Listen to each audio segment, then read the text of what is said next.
So if I may request only for the video of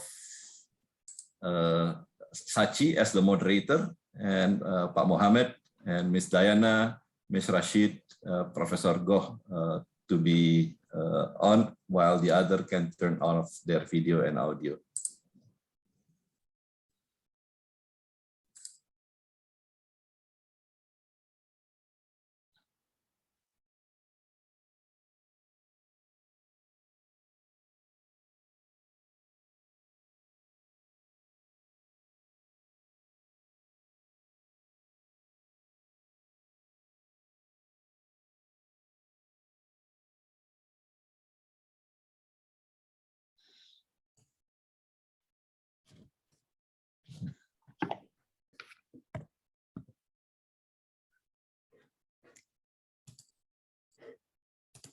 I think Facebook Live has already started, but Alidito, would it be possible to start now?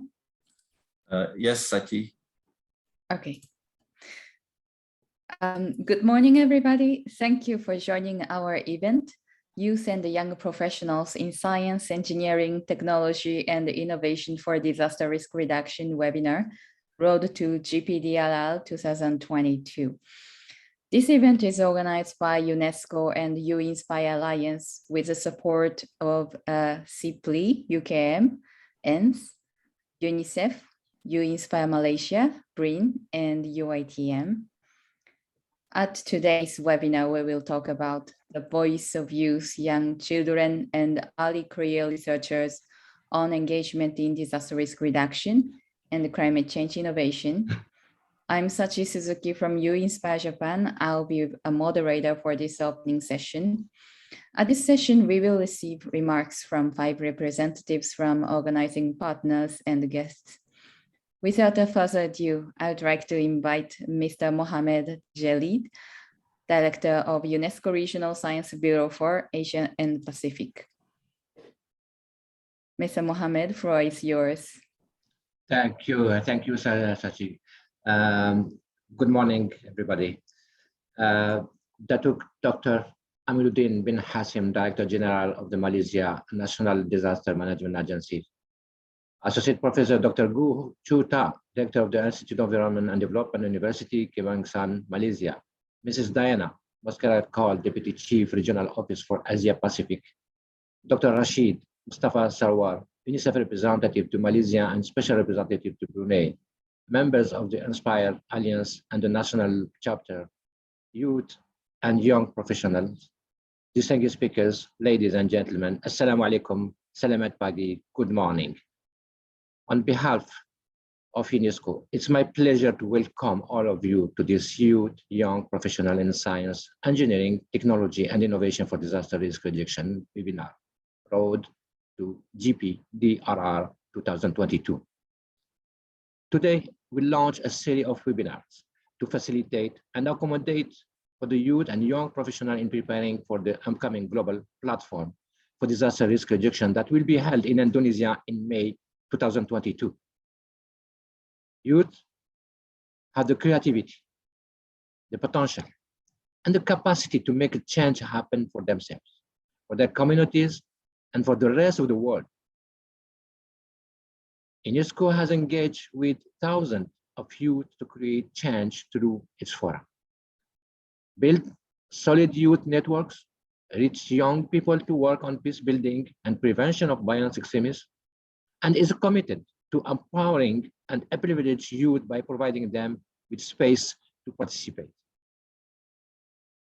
In disaster risk reduction, UNESCO recognizes that empowering youth and young professionals will be the future strength of several disaster risk reduction activities, such as developing tools and policy guidance for disaster risk preparedness and response using knowledge platform, developing web applications, and open laboratories for information exchange, and also training for trainers.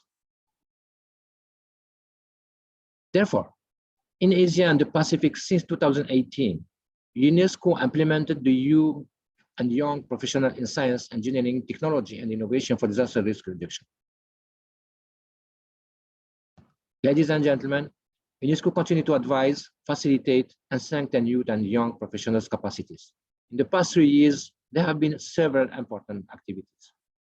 UNESCO implements jointly with U-INSPIRE as the youth and young professional platform, such as development of the toolkits to guide for youth and young professionals to establish a national platform, series of online discussion on different disaster topics called Let's Talk DRR we have organized, and for there, we have organized 9 Let's Talk DRR during the COVID-19 pandemic. And recently, we implemented the activities to capacitate the youth and young professional with the required skills of future thinking using the future literacy labs. There has been 3 future literacy labs in disaster risk reduction. We will hear about this from one of the keynote speakers today. Ladies and gentlemen, the attention to children and youth has increased as stated in the Sunday Framework for Disaster Risk Reduction, 2015-2030.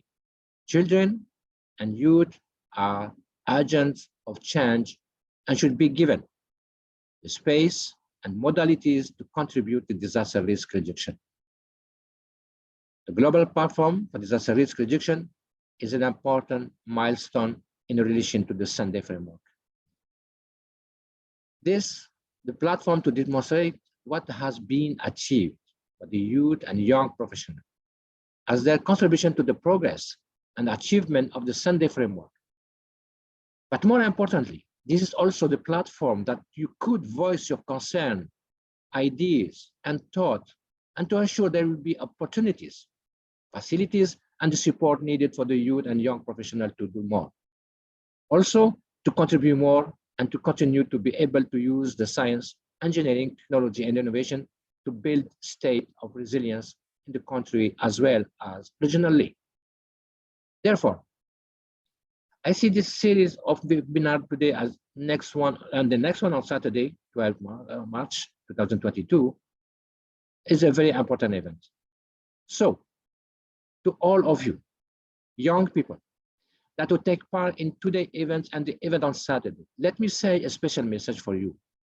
You must make sure your voice will not only be heard, but will also lead to actions that will give you better, wider, higher, and more important opportunities for you to contribute to this disaster risk reduction and resilience.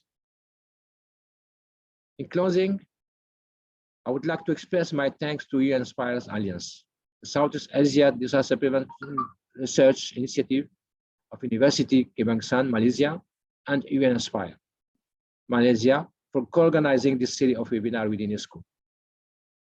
Also, my appreciation to the UN Office to DRR, especially the Regional Office for Asia and the Pacific for the continuous collaboration with UNESCO in the various activities in this region. To UNICEF Office in Malaysia with the hope that stronger cooperation can be established with U-INSPIRE Malaysia. To young participants, I trust you will have an inspiring and productive event today and Saturday. I wish you a successful, enjoyable workshop today. Thank you. Thank you very much, Mr. Mohamed, for your remark. Now, I would like to invite Ms. Diana Mosquera, Calle, Deputy Chief of UNDRR Regional Office for Asia Pacific. Ms. Diana, floor is yours. Thank you very much, Sashi and colleagues. Dr. Bin Hasim, Director General of NADMA, Dr. Chota, Director of Lestari UTM, Dr. Mustafa Savar, UNICEF Representative to Malaysia and Special Representative to Brunei, and Mr. Mohamed, Djelid, Director of UNESCO Office in Jakarta, all protocols observed, and colleagues. I think I must start by thanking UNESCO and U-Alliance for this invitation. It's an honor to represent and to speak on behalf of my colleagues from the UNDRR Regional Office for Asia Pacific. For us, it's very important to continue hearing the voices of youth and young researchers in the area of disaster risk reduction. I think that in the DRR community, there is a consensus that there has been important progress in the establishment of dedicated disaster risk reduction agencies and disaster management agencies in member states and countries, and that the structures that work in disaster risk reduction are visible and their work is recognized. And this in the last 20 years from Hyogo framework to Sendai framework, this has been an important achievement. But I think that is also important to mention that there are many challenges that have been increasingly present in our societies concerning risk. Risk is becoming more and more systemic. There are more interlinkages between different hazards, between different aspects of society that are affected by risk. And also climate change is intensifying hazards and becoming our risk landscape more challenging. So it is very important that, as was my colleague Mohamed was mentioning, that youth are agents of change, and they have the capacity and the power to change the trends that are constructing risk in our society and innovating in the ways to address this risk. So there is a need for disaster risk reduction and climate change adaptation agenda to become more transformative and focus on prevention and risk reduction rather than disaster response. And I think youth and new areas of research can significantly contribute to this change that is needed in the society, but also in the way that disaster risk reduction is addressed in our times. That is also important to continue increasing the data and the visibility and the information of extensive risk compared to intensive risk. So these small scale disasters, these small scale events that erode development gains and resilience, they need to be studied, they need to be visible, the data needs to be available. And I see in the new areas of research in children and youth getting more sense of the different aspects of risk and how this can be studied and make more visible for all the areas of decision making. The same applies to the systemic nature of risk. I think COVID has been used as a very pragmatic example of risk complexity and the need to renew efforts to adopt systems approach to risk understanding and how science and innovation could contribute to this, including the mix of risk management strategies in different contexts and how we can approach risk from different perspectives and from different areas of learning and expertise. It is also important to revisit public financing mechanisms to invent new means for financing risk prevention, and for this also different areas of research are instrumental. And last but not least, how to move from a government perspective of risk reduction to a governance perspective where the whole of government and whole society approach is implemented and all stakeholders participate. In that sense, I think UNDRR, together with UN agencies and different partners, has been promoting the involvement of different stakeholders in disaster risk reduction: youth, children, gender groups, civil society, and different stakeholders, which contribute enormously to changing this paradigm of risk reduction as a governmental only approach, and moving forward to a multi-stakeholder and all society approach for risk reduction. And I think all together with activities like this one and other areas of collaboration that was mentioned before, we are improving this collaboration and getting risk reduction and more whole society approach as it should be. So with this, I would like to thank the invitation, and I look forward to hear the different discussions that will be happening in this webinar. And thank you very much also to my peer colleagues, because we collaborate in this area all together, and I think the results are there, and the new generations will continue working in this area with the new tools and innovative approaches that we are promoting at this point. Thank you very much.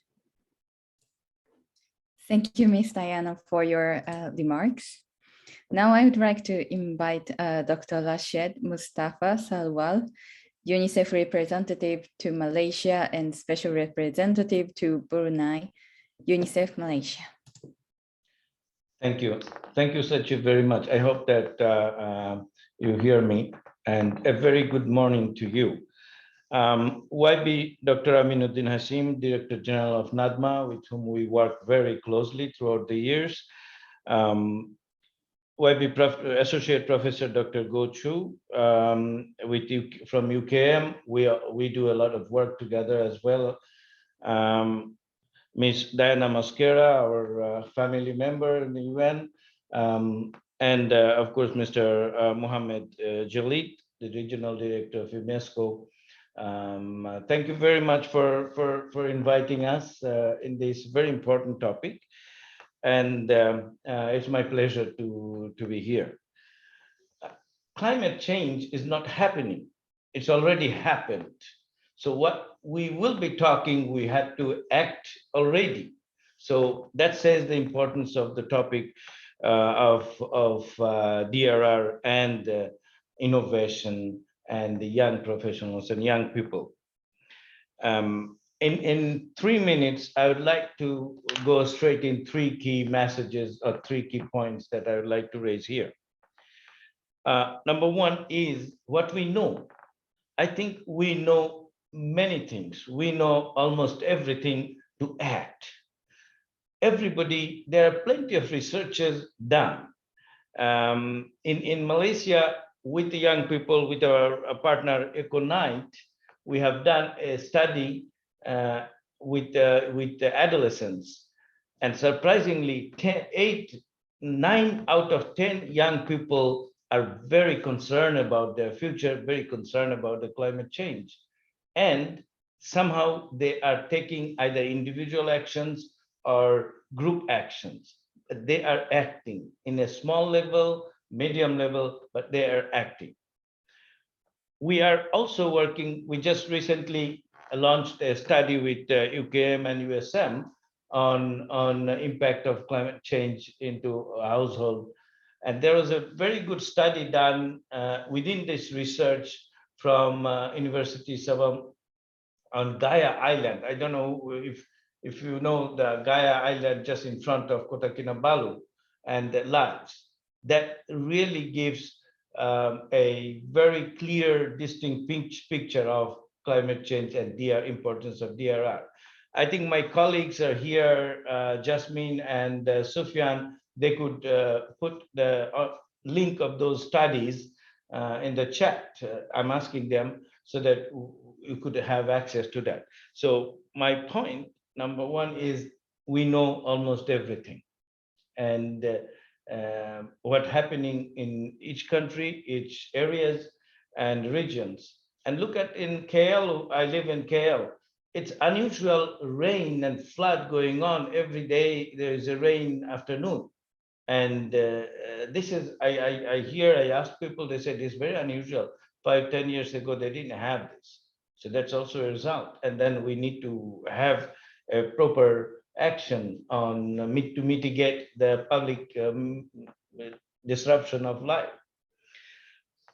Number 2, I would like to talk about a huge mismatch among 3 key players in these. Young people, the industries, and the government. Young people are very concerned, that we know.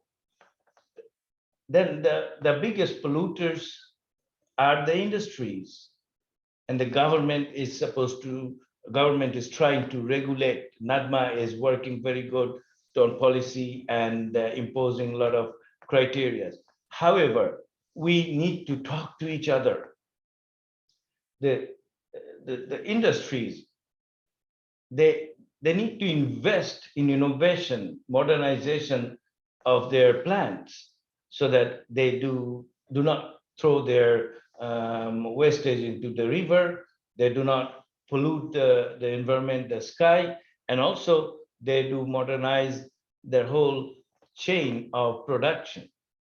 And the government, we're working with the government in different bodies. We also need to make sure that those are regulatory bodies working very well and make sure that the modernization works and the industries and businesses work according to what needed.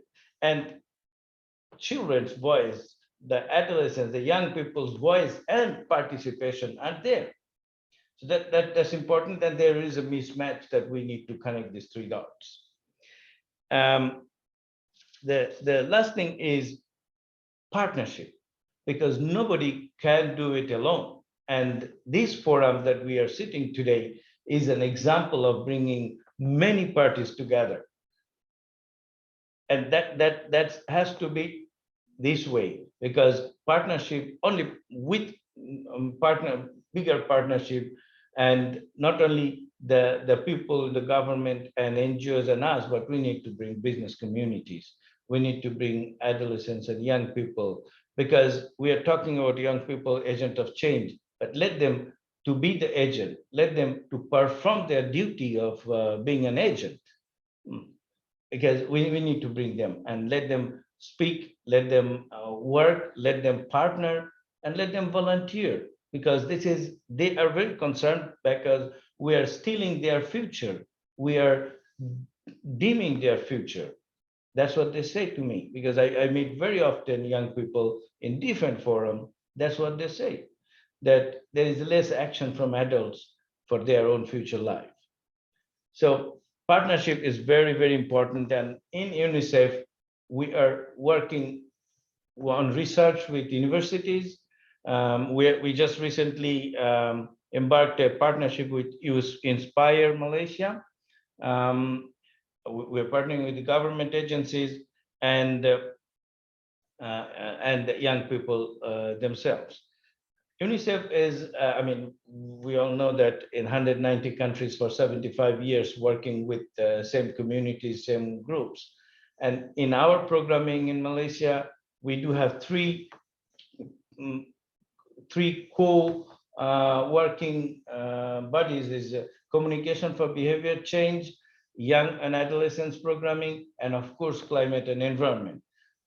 So we are well positioned to work with all the partners, and of course, with you, we'll be very happy to work with you.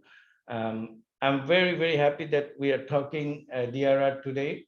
This has been a discussion, but having Dr. Aminuddin Hasim is here gives a very, very strong message that government is with us on this, and I appreciate that. So thank you very much, and let's find out a proper action so that we can all participate and make change.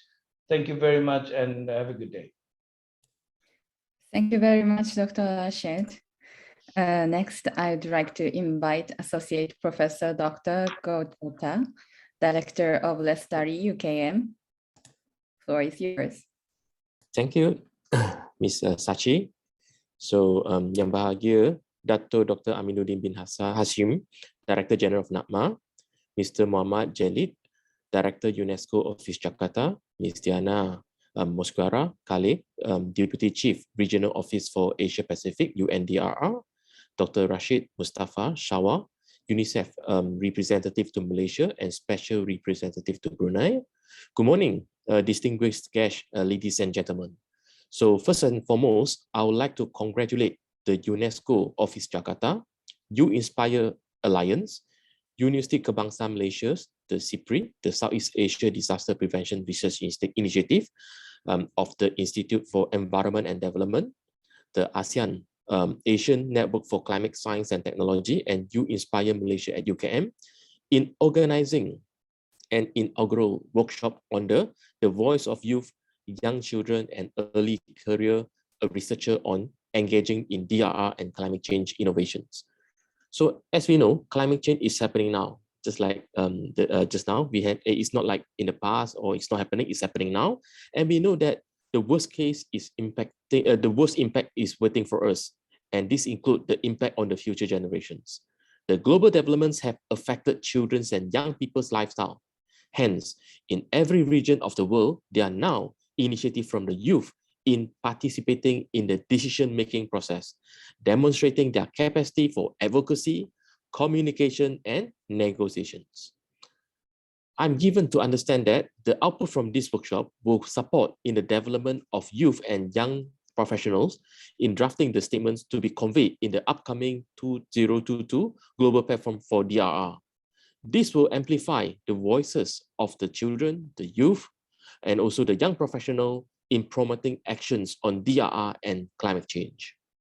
I'm glad to note that the SEADPRI UKM of Institute for Environment Development has taken up the initiative to mobilize youth and young professionals in the country through the establishment of the U-INSPIRE Malaysia at UKM. The U-INSPIRE Malaysia at UKM bring together motivated, ambitious, and committed Malaysian youth and young professionals in DRR and climate change to facilitate their access to the wider global youth and young professionals communities. The voices from the youth and young professional is crucial in promoting the sustainable development and also to enhance the DRR initiative at the local, global, and international levels. So we need you, young people and young professionals. Come and join us and share with us. We need your ideas, your thoughts, and together, I believe we can make a better future. On the other hand, in UKM, we also published the annual report to showcase the involvement of U-INSPIRE Malaysia at UKM in the field of DRR and climate change at various levels. The recent report shows high commitment of U-INSPIRE Malaysia at UKM in mobilizing and build youth capacity in Malaysia during the countering the COVID-19 pandemic.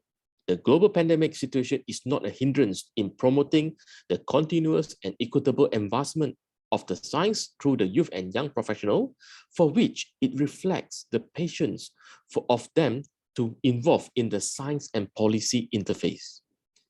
Distinguished guests, ladies and gentlemen, the Sendai framework recognized DRR requires a multi-hazard approach with an inclusive decision-making based on science-based risk information. It also calls for the promotion and improvement of dialogue and cooperation among scientific and technological communities and other relevant stakeholders, particularly policymakers, to strengthen the science policy interface for effective decision-making in disaster risk management.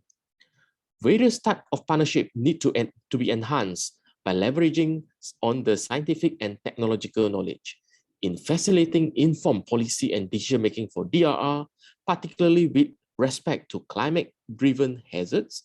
It is also hoped that we can see more youth and young professionals, including the early career scientists, to actively participate and play a greater role in DRR resilience and climate change.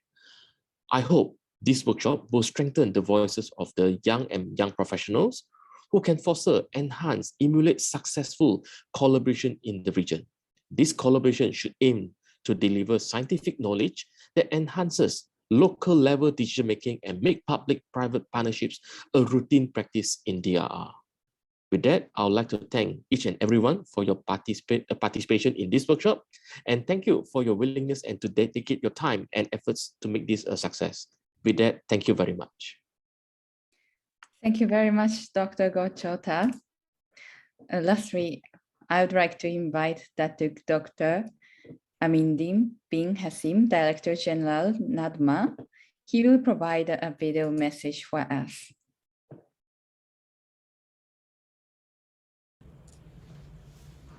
Bismillahirrahmanirrahim. Mr. Mohamed Djelid, Director UNESCO Office Jakarta, Madam Diana Mosquera, Calle, Deputy Chief Regional Office for Asia Pacific, UNDRR, Dr. Rashid Mustafa Sawa, UNICEF Representative to Malaysia and Special Representative to Brunei, Associate Professor Dr. Goh-Chol-Ta, Director of Lestari UKM.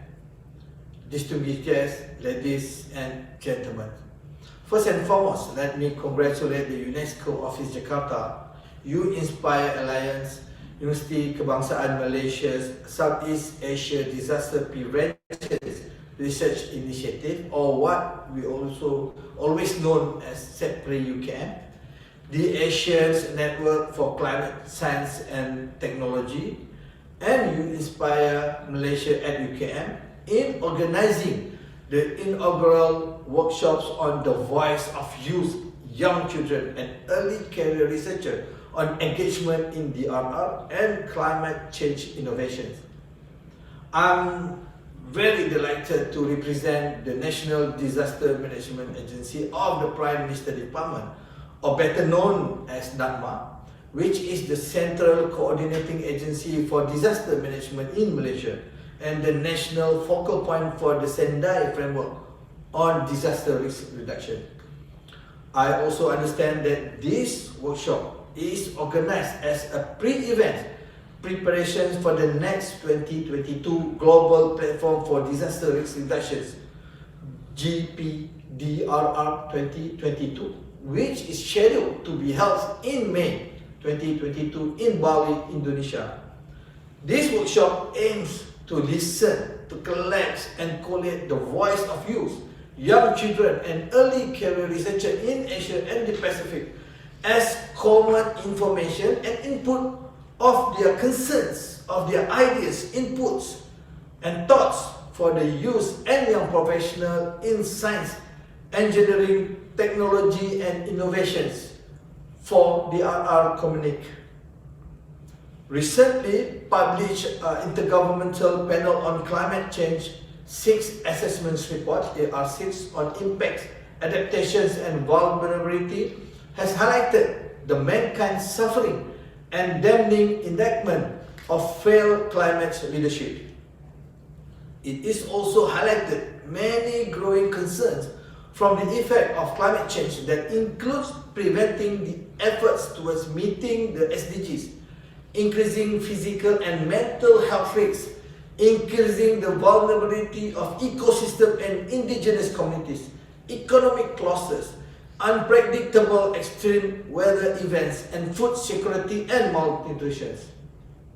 Today, according to the United Nations, there are an estimated 1.2 billion young people aged between 15 to 24 years, accounting for 60% of the global population.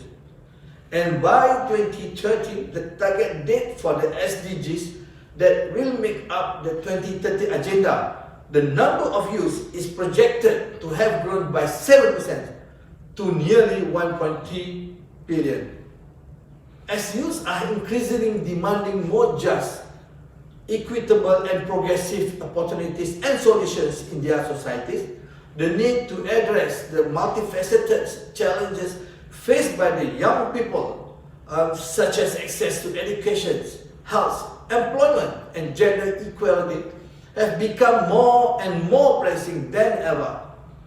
Youth can be a positive force for development when provided with the knowledge, with the opportunities they need to thrive. In Sendai Framework and SDGs place importance on enhancing investment in youth engagement in science and technology as enablers for implementing and monitoring resilient societies. It has been recognized that young scientists from various disciplines within the cross-cutting field of DRR have the potential to enable an effective and sustainable implementation of the Sendai Framework and others 2030 global agendas.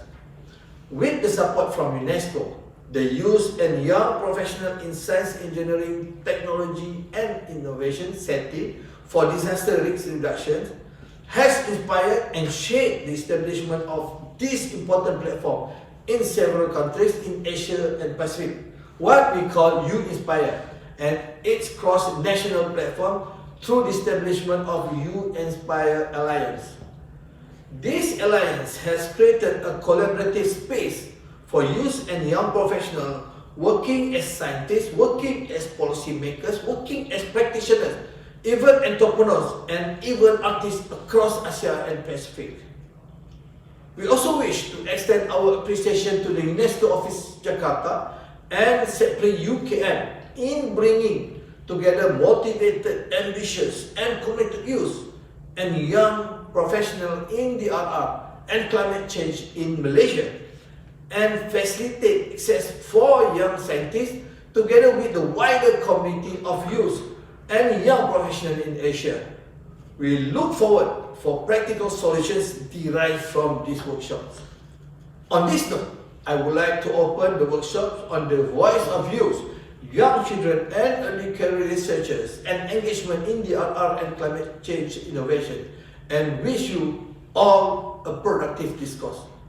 Good luck. Thank you.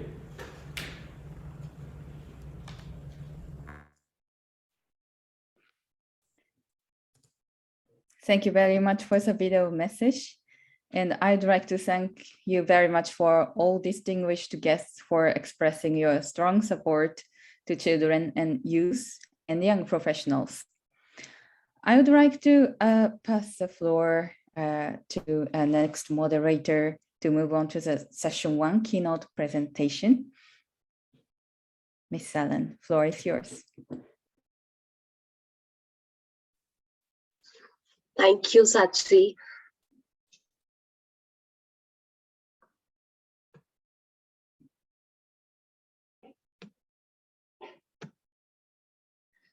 May I start with the session?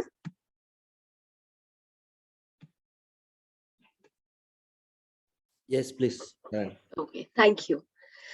So youth are agents of change and should be given space and modalities to contribute to disaster risk reduction in accordance with legislation, national practice, and educational curricula, says Article 36A2 of the Sendai Framework for Disaster Risk Reduction. With that reminder, it is my pleasure to welcome you all to the first session, the voice of youth, young children, and early career researchers on engagement in DRR and climate innovation. My name is Saran Prakash, and I am from CRRP India, or the U-INSPIRE Chapter India. In the capacity of moderator, I will be walking us all through the proceedings of the session. Why it becomes so significantly necessary to implement in actions involvement of youth is so that we can bridge the gap between governance, practitioners, and communities through co-creation via several types of activities.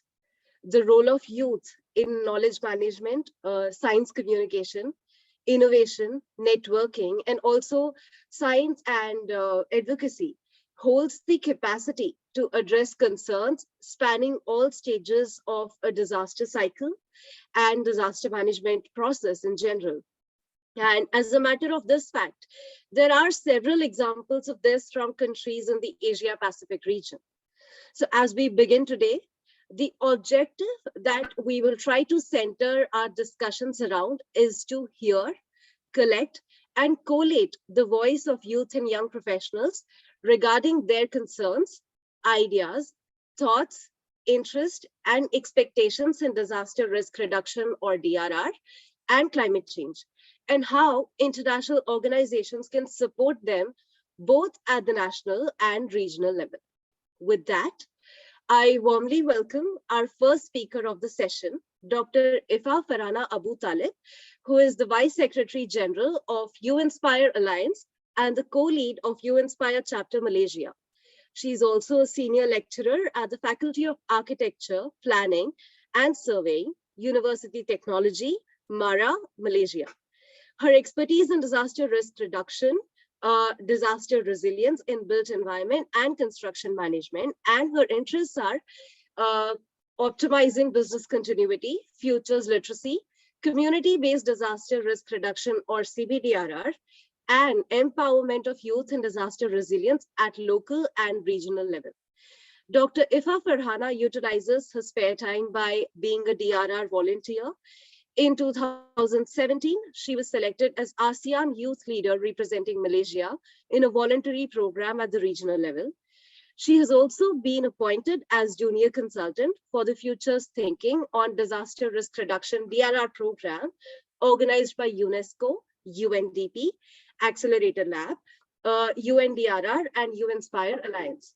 Dr. Ifa will be talking about futures thinking in DRR through Futures Literacy Labs. Dr. Ifa, over to you.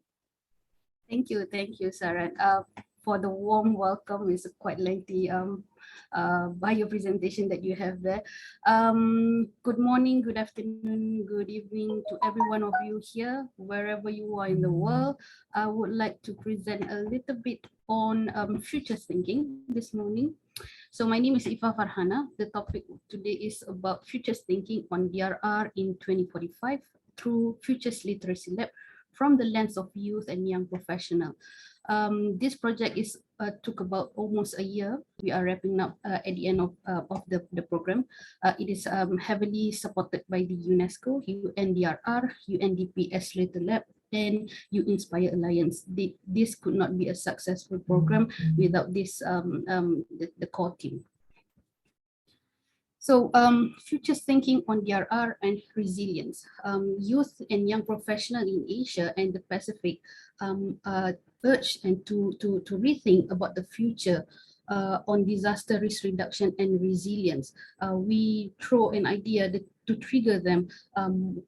How do you think about the future? How do you merge that with DRR and also resilient? So this idea, we would like to present this in a publication in global platform in the next 2 months in Bali. You might ask, why 2045? Why not other years? Well, there's a few strong reasons for that. We indicate that 2045 is the 50 years after the first World Conference of DRR, and it's also 30 years after the last World Conference on DRR. And it is actually about 24 to 20 or 23 years from now, which the current youth and young professional would be at the leadership position around the age of 41 to 64 years old. So this future thinking on DRR and resilience is aimed to have leveraged the collective intelligence among the group of youth and young professionals. We are challenged to create and negotiate the concepts of DRR and also resiliency in 2045. Usually the youth and young professionals, they don't have a platform that could project their voice, project their magnificent idea. So with this program, the platform is there, and group of us is managed to come up with interesting and wild idea. The expected output for this is a publication, the youth and young professional in Asia and the Pacific think on futures on DRR in resilient in 2045. And you might think, why futures thinking? Why futures literacy lab? Well, this is because the framework itself, the framework of futures thinking itself is really interesting. Future literacy, meaning it is a capability for us to understand why and how we anticipate, how we see things in future, a skill that allows people to have better understanding on their role in future and what we can see and we do. We might see in the perspective of a personal individual, but how we relate that with DRR, how we relate that with resiliency, how we make our community to be more resilient. So it is a way that we think that the future actually impact our action from today. It is a common question where we got, how do you see yourself in 5 years from now? How do you see yourself in 10 years from now? That is only a small scale, but let me trigger you. How do you see DRR and resilience in maybe 30 years from now? So that is what the youth and young professional was groomed to do. We are harnessed by the futures literacy, which it enables us to do things that we could not do otherwise. So by being future literate, it actually empowers our imagination and enhances our ability to prepare, to recover, and also invent as changes occur. So this series of activities of futures thinking has been beautifully designed by the UNESCO office, where it has a series of webinars followed by FLL. We call this FLL, Futures Literacy Lab, and then we disclose with the disaster expert session. It's like a forum talk, Let's Talk DRR. So when these three sequence are complete, it complete the one cycle. So we repeat that 2 more times. In other words, we have 3 different series with 3 different topics. this is the detail of the DRR activities. So basically, we started throwing the ideas, talking about it, about how to make it DRR and resilience to be, be in place in future. I started early last year, but we get really serious, put it in writings and have a serious discussion on the initiation, co-design and simulation somewhere around April to mid-June. And then we kick off with a webinar 1, and then we followed by the FLL1 on disaster risk governance, presented on LTD1 on the 30th July. So we follow up with the second FLL, close with Let's Talk DRR number 2 and number 3, and Let's Talk DRR number 3. This Let's Talk DRR number 3 was actually just happened last week on Friday. So we are actually moving to the closure of this activity on the webinar 2, and all this will be presented in the global platform, and this that you are attending today is here on the regional workshop among the youth and young professionals. So this is the first webinar that we did with the title of Reflecting on the Past and Present of Futures Thinking in DRR. We invited prominent figures in DRR, if you're familiar with these phases. So this divided into 2 sections last time. The first section, we reflect on the past and the present. We talk about all this agreement and discussion that we had back in 40, 50 years about the Paris Agreement, Hyogo and Sendai, and now and then we move for the second session is on the futures thinking on disaster risk reduction, which actually move forward and what we did for the past year. So this webinar is attended by many participants from all over the world. I think this is quite a good number that we had, about 313 from 40 countries. So everyone at that time was quite aware what we are anticipating to do. So moving to the Futures Literacy Lab, we had a series on this. The thing is that during this call, the first call, we as the youth and young professionals, especially from the U-INSPIRE, we have no idea what it's going to be. But true enough and lucky enough, we had a close, how do I say, tutorship from the UNESCO headquarters itself. They somehow hand us the template of Futures Literacy Lab, or we call as our language as annotated agenda. So that annotated agenda is somehow guide us on how to do.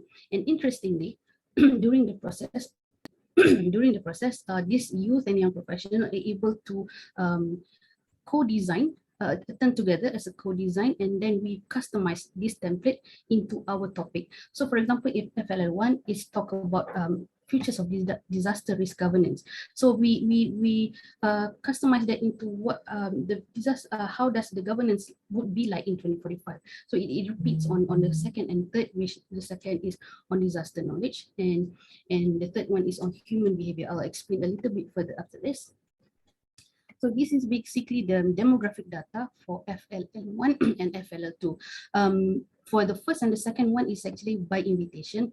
We focus on U-INSPIRE member, U-INSPIRE Alliance member. You can see the distribution of the participant, the first and the second one. So all in all, we have about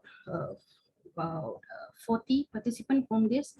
And then when we move to FLL3, which is happened last month, we re-strategize again. We open this, we make it as an open call. So we have various participants from various countries, including one in Africa, which is Kenya. So, but by this time, the participants who are already involved in the simulation in FLL1, FLL2, they are now groomed, they are now future literate. So they are given the chance to be as the facilitator and observer, which I think that is also another step level for the youth and also the young professional. So what is it that I'm talking about Futures Literacy Lab? What does it entails? So basically they have, the framework has 4 stages. The first one, it divided into 2, 1A and 1B. The first one is a probable future, and the second one, 1B is a desirable future.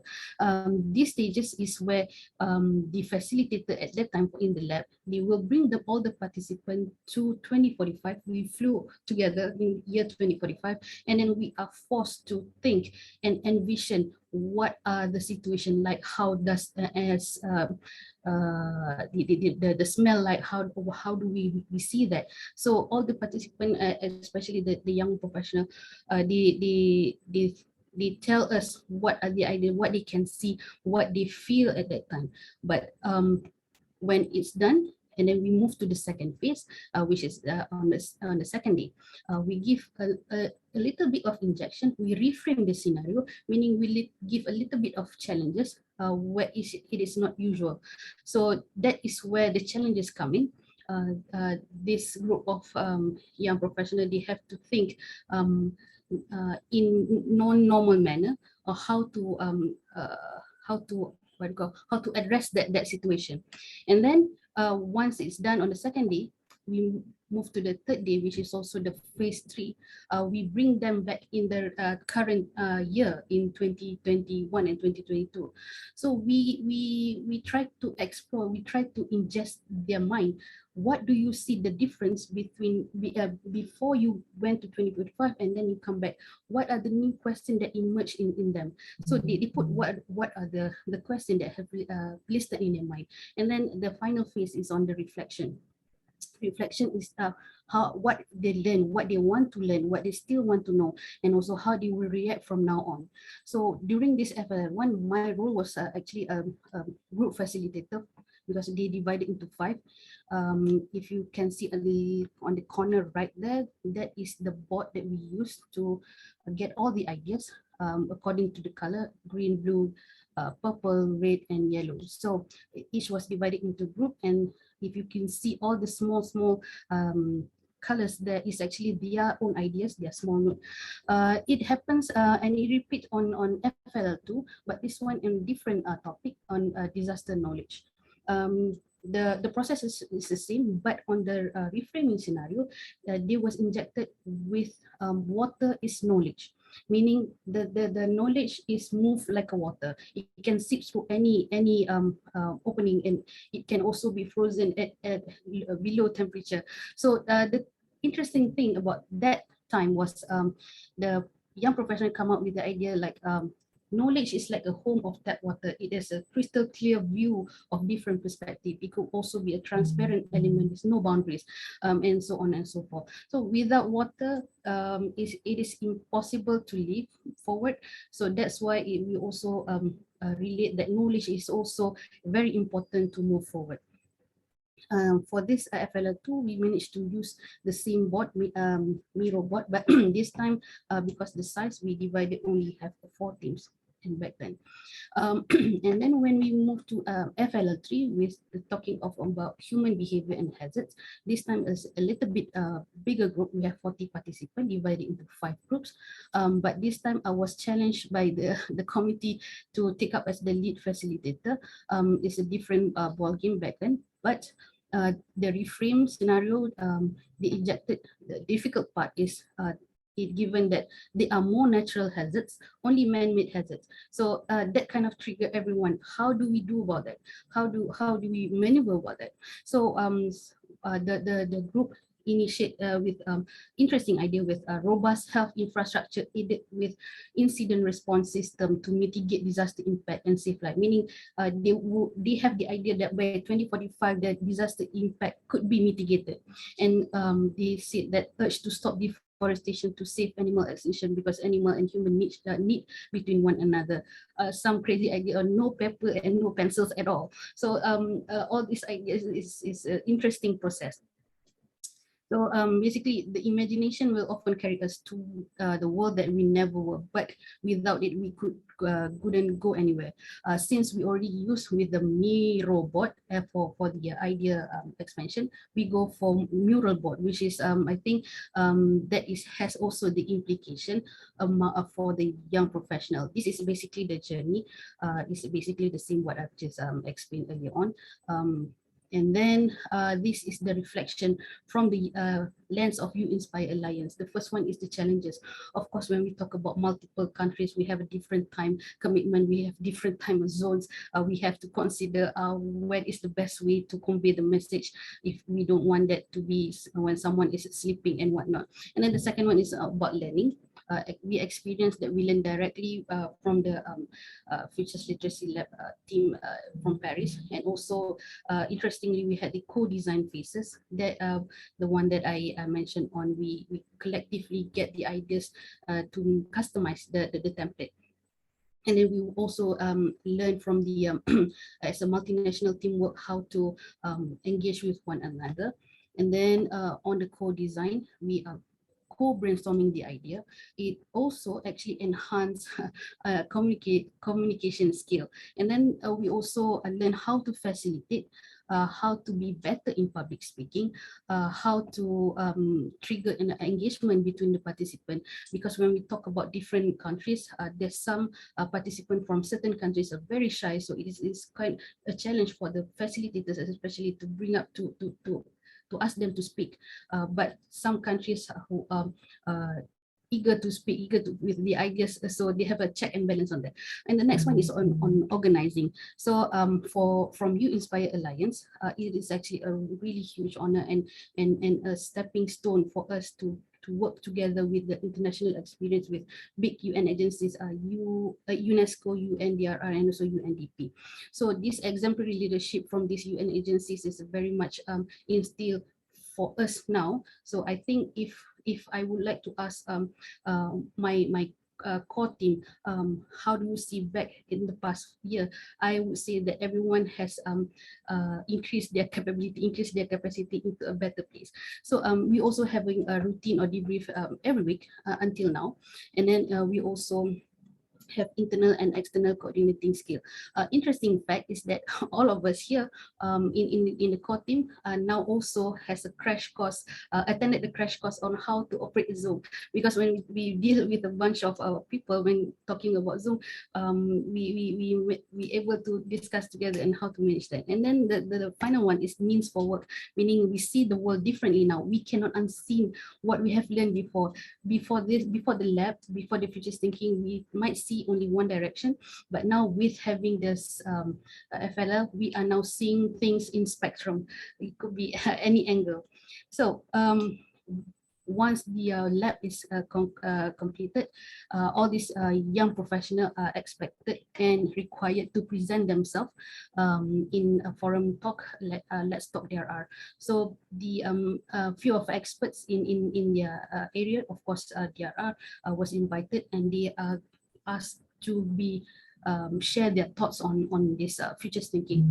The reason of doing this Let's Talk DRR is to share the result or the summary of the FLL to wider youth and young professionals.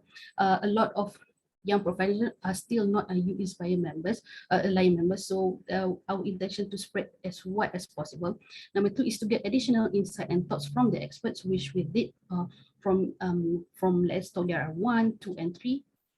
And then to share the experience of the participant, of course. And I think the integration of futures literacy as a mechanism to empower people and organizations to diversify why and how they use the future. So integration of futures literacy in DRR and resilient, I think that is a perfect fit. With that note, I would like to close my sharing session by saying that being future literate enabled myself to actually grow positively, build a new skill set, help me to increase the ability to work collectively with incredible, optimistic, and strong team. And also by through FLL and futures thinking, it enhances my ability to prepare, recover, be resilient, and invent as changes occur. So there's a QR code there. If you're interested to know more about U-INSPIRE Alliance, or just why not just go to the Instagram and check us out, or maybe stalk us. With that, I would like to conclude this, and thank you. Back to Saran.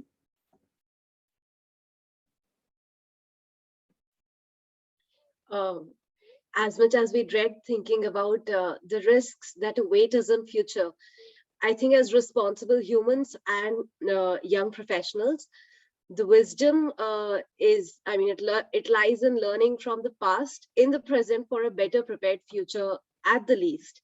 So thank you, Dr. Rifa, for such a well laid out explanation backed with data that helped us understand the essential essence of futures literacy labs. So next up, we have Dr. Nurani Rehma Hanifa. She is the 2021 winner of UNDRR Leadership Award for her work as a rising star in the field of disaster risk reduction.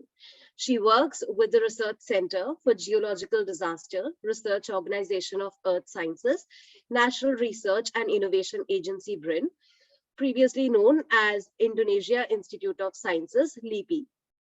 Dr. Rehma founded U-INSPIRE Indonesia in 2018 and U-INSPIRE Alliance, a youth and young professional platform on science, engineering, technology, and innovation for the implementation of Sendai Framework for Disaster Risk Reduction, SFDRR, together with 8 countries in 2019, and currently it has grown to 14-country chapter.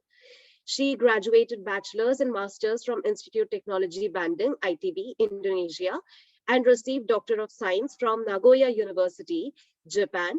She conducted several interdisciplinary research on geodesy and geomatics, earthquake, tsunami, and disaster risk reduction, and has engaged in community services to build disaster resilience and bridging sciences to action and policy, science policy nexus.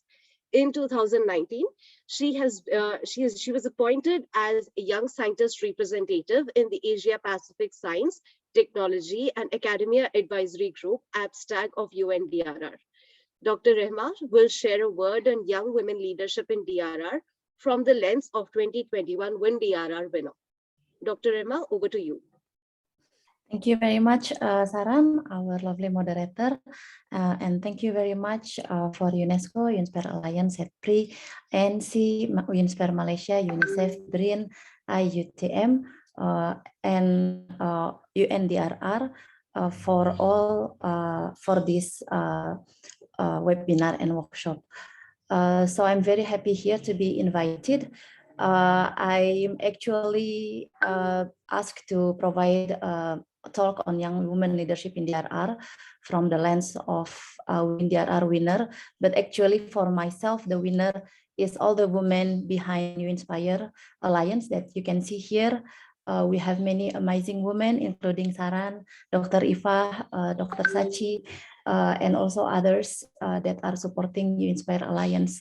Also, I would like to convey an International Women Day, and we also had International Women Day in Science back in February. So what is the role of women in DRR?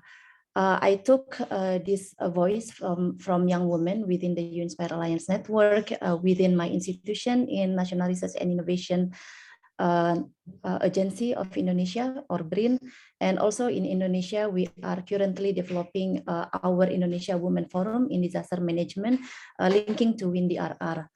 So most of the women says that their role is mostly on as educator, as leaders, and also decision makers. But there are also many kind of roles that women can take part in DRR, both before the disaster, during disaster, and after the disaster. There are women as community empowerment, as a teacher, as energy, supporting the community, the voice of the unheard, empathy and compassion, family educator, change maker, persuading, foundation, uplifting in DRR, meaningful participation, and so on and so forth. So we understand that we have also many issues that women face in DRR, and women are very often, not very often, is really seen as vulnerable group, is one of the vulnerable group. There are many issues and challenges related, for example, on power relation under the patriarchal system that we have in many developing countries. Many are living in poverty in certain culture. Also, the mainstream role of women is still biased. We have a very minimum number of women leaders, including in DRR. And also in traditional societies, maybe many are bounded by the culture.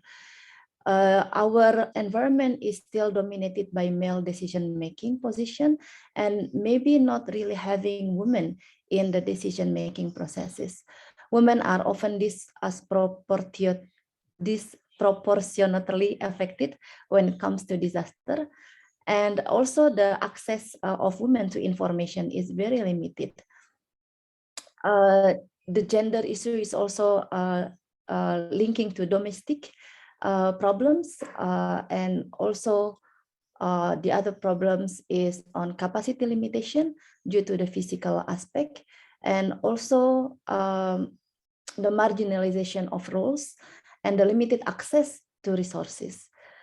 So, but behind that, we also have, last but not least, we also have I would like many to draw your possibilities that women can play roles in DRR, such which I show in the first slide.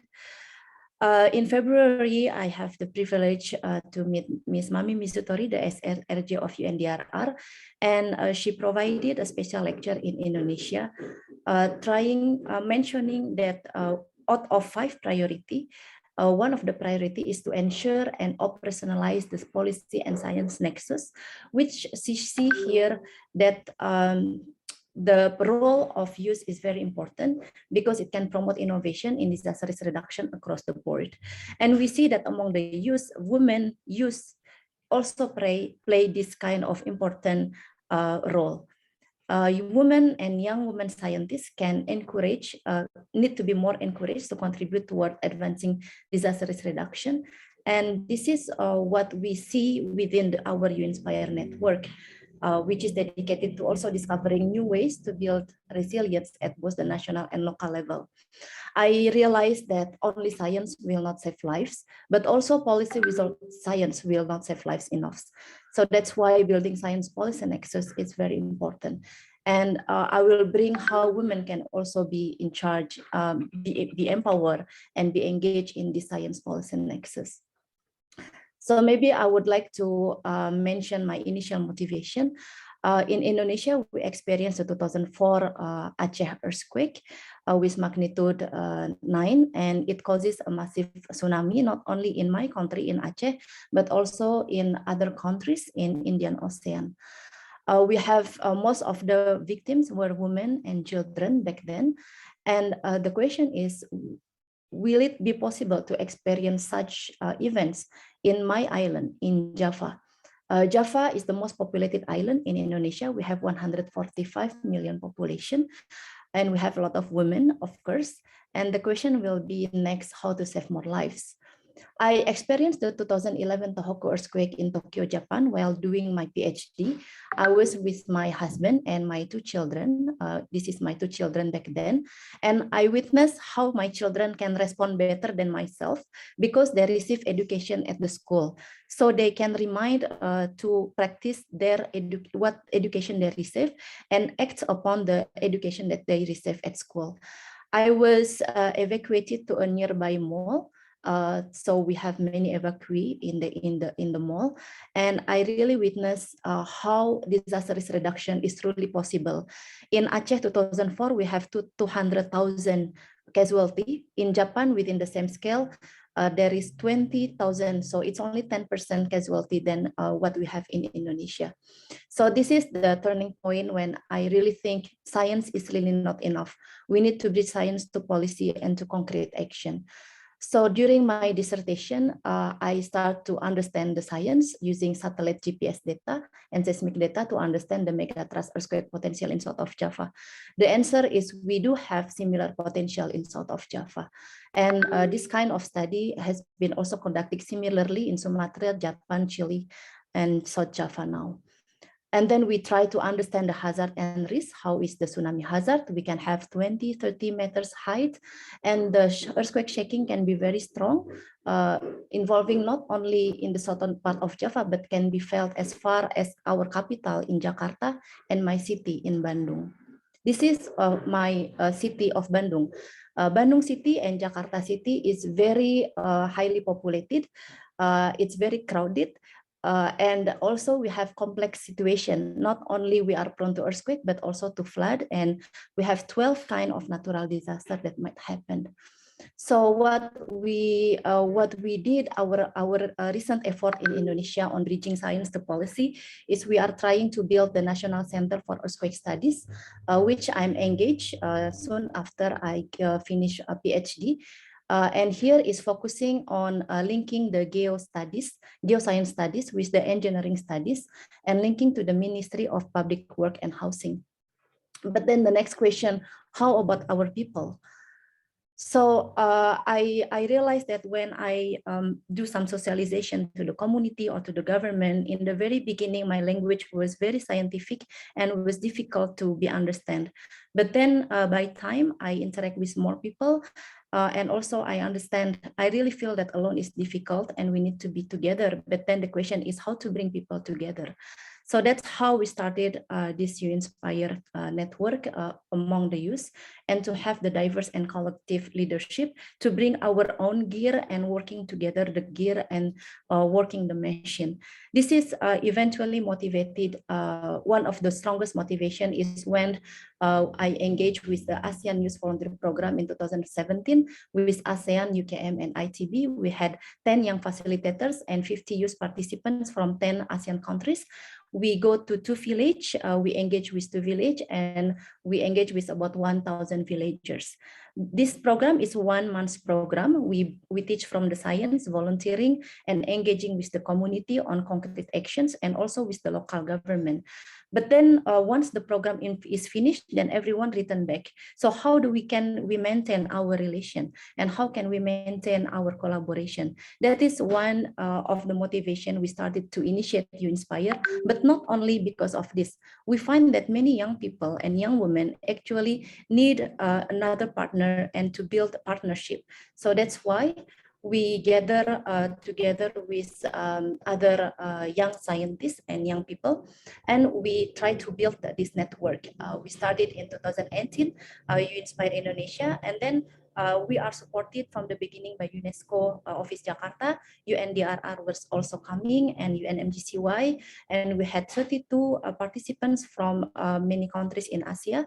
And eventually, this kind of problem is not only in Indonesia, but also felt in other countries.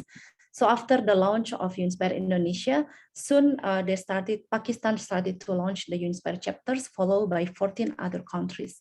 So we have a common problem of youth and women and young women. And through this network, we hope that we can build a strong coordination and collaboration to empower both women, youth, and young professionals in their disaster risk reduction, focusing on linking policy at local, national, and global level. To also reach to SFDRR and also to SDGs. We are trying, for example, bringing global agenda to local action, for example, on Tsunami Ready of IOC UNESCO. We bring the science to the community, and we are building the partnerships to conduct the 12 indicator of Tsunami Ready in the community. Outside of that, the young women and young professionals also do some others method, for example, developing the Tsunami Ready board game that we develop, and also other young professionals develop the education materials through comic and so on. So what we see that the young women leaderships and also the potential of youth, young scientists, and young professionals is on risk communication, education, community awareness, technology design and innovation, working with local communities on concrete action, research and dissemination, evidence-based policy, and also socio-entrepreneurship. We are having a monthly discussion on GPDRR talk, and we always have a young woman as a speaker as well as moderator. So we can also witness how the young women can also really contribute on this kind of innovation. So when talking about leadership, of course, what we need to build is building the teamwork, having the motivation and keeping the candle light, building the competence, building the skills, having the responsibility, empowering the team, supporting the team, and also managing the communication. So what I see, what we need actually to empower the women leadership, is the very key is providing the support, trust, opportunities, and also the pathway for the women. When women are provided with these opportunities, pathway, and trust, women can really achieve beyond our imagination. Not all women have this kind of opportunity. I understand this, but this is what we need to be, what we need to work on together is to provide more ways to support women, more ways to give trust to women, to open more opportunities, and also to open the pathway. And the key supporting system is starting from the family. Husband, parents are very the key points. Also, women who have children, especially young children, really need a childcare system. Maybe we can have childcare system for our family, but sometimes we don't have that. We need to have our child outside system of the childcare system. This is very important for women. And then working environment is very important. Having someone that we can trust and support us in women working environment. And then community environment is very also important, the neighborhood that we lived and also the community that we have. For example, from myself, U-INSPIRE community has really built up myself. And also men play a very important role. Currently, men are leading for the decision making, but men can also invite women to be on the same table as men, to provide, to be there for the decision making. So support can give sense of trust. Trust gives hopes. Hopes gives desire, and the desire to rely on and also to believe on our determination on what made who I am today. So how can we make this better is part of the leadership that we need to bring forward. I quote from Mami Mizutori, leadership is about being able to look at what is happening around you think and how we can make it better. So I hope that we can have more role on women leadership. And I believe we do have all the seats that we need, and we need to provide more opportunities for other young women to develop themselves. Thank you very much.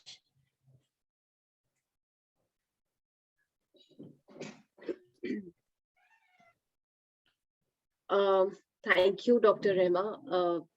What makes women leadership more special is, I think, a woman's phenomenal ability to take everyone together in the journey to realizing the goals that are set, while crediting all for her own victories as well.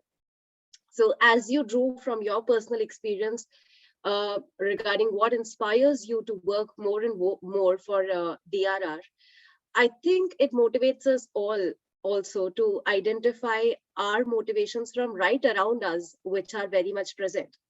So thank you, Dr. Rema, for marking with your presence. And I'm sure that the U-INSPIRE community in particular and young women professionals like me in general look up to you for not just learning in general, but also to tap into our specialized skills as women, to traverse from being called as vulnerable sections to being capacitated in due alignment with our local conditions, as you rightly mentioned. Thank you once again. Next up, we have Mr. Ismail Nafi, who is the Innovation and Sustainability Specialist at UNICEF Malaysia, where he oversees the portfolios of innovation, climate, and environment. He earned a master's degree in innovation sciences with majors in technology and development sciences from the Eindhoven University of Technology in Netherlands. He has worked in over 8 countries with various organizations and companies since graduating in 2002.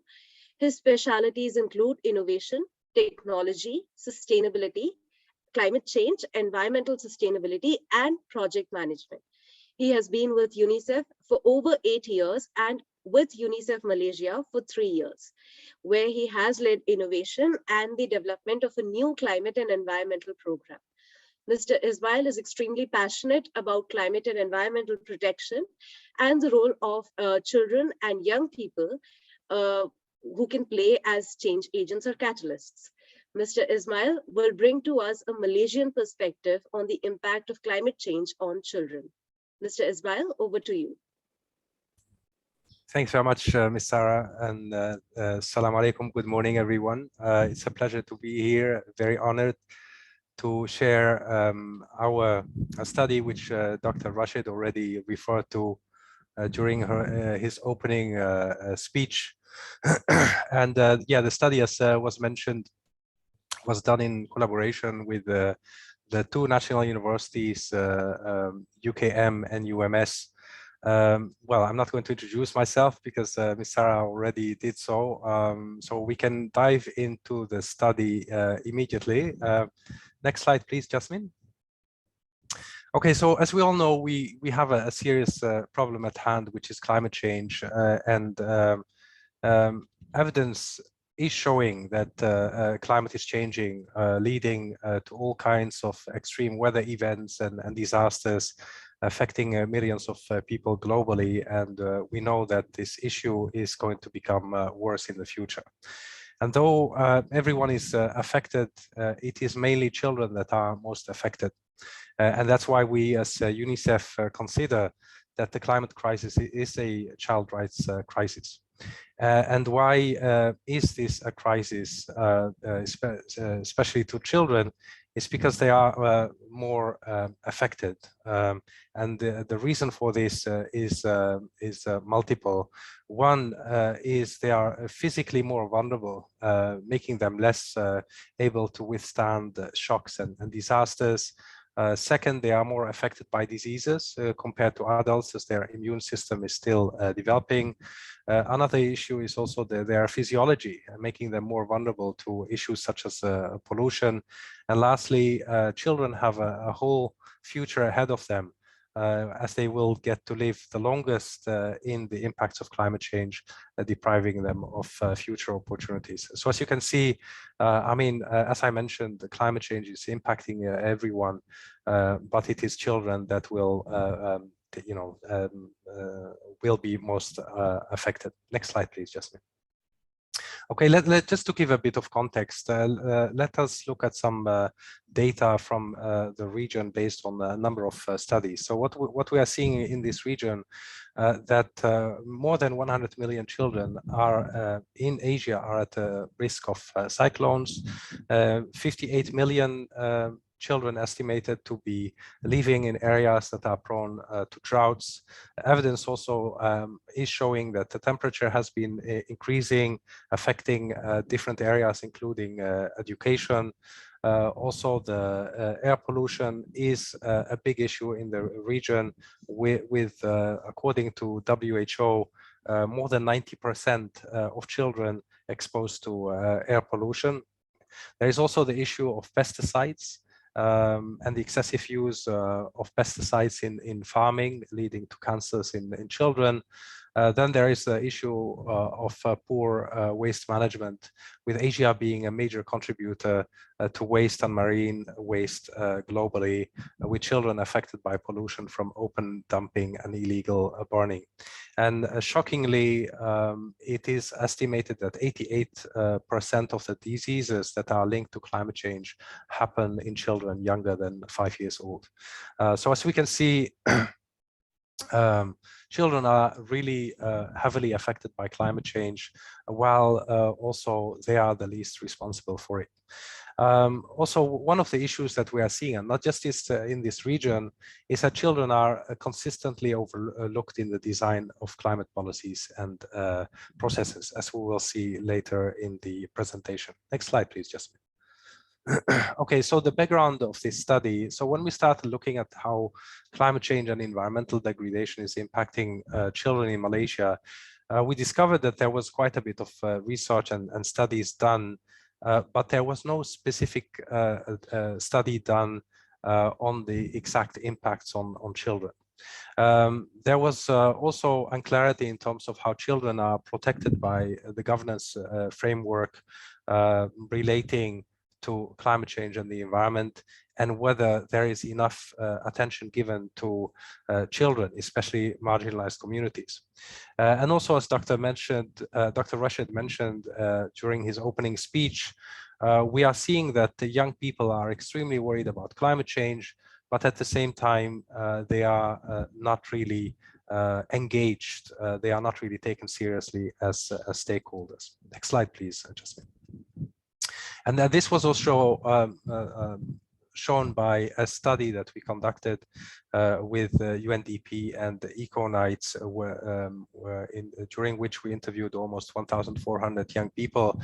And out of the majority, or 92% said that they believed climate change is a crisis. They said also to be extremely worried about it. And that they've experienced some form of environment or climate-related effect in the last 3 years. And most of the issues that were quoted in the context of Malaysia was air pollution and flooding.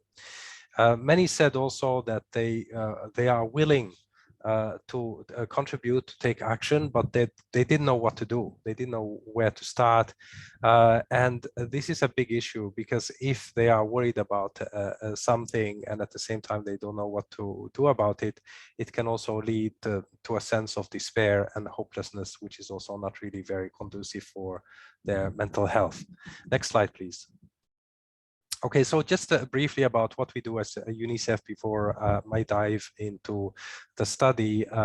Our mission here in Malaysia is to work closely with the government, young people, the private sector, CSOs, academia, and whatnot, to strengthen the child-centered climate, environmental, and disaster risk recovery policies and actions. And what we mean by child-centered, we mean here that these policies need to give additional attention to the vulnerability of children, as I mentioned already.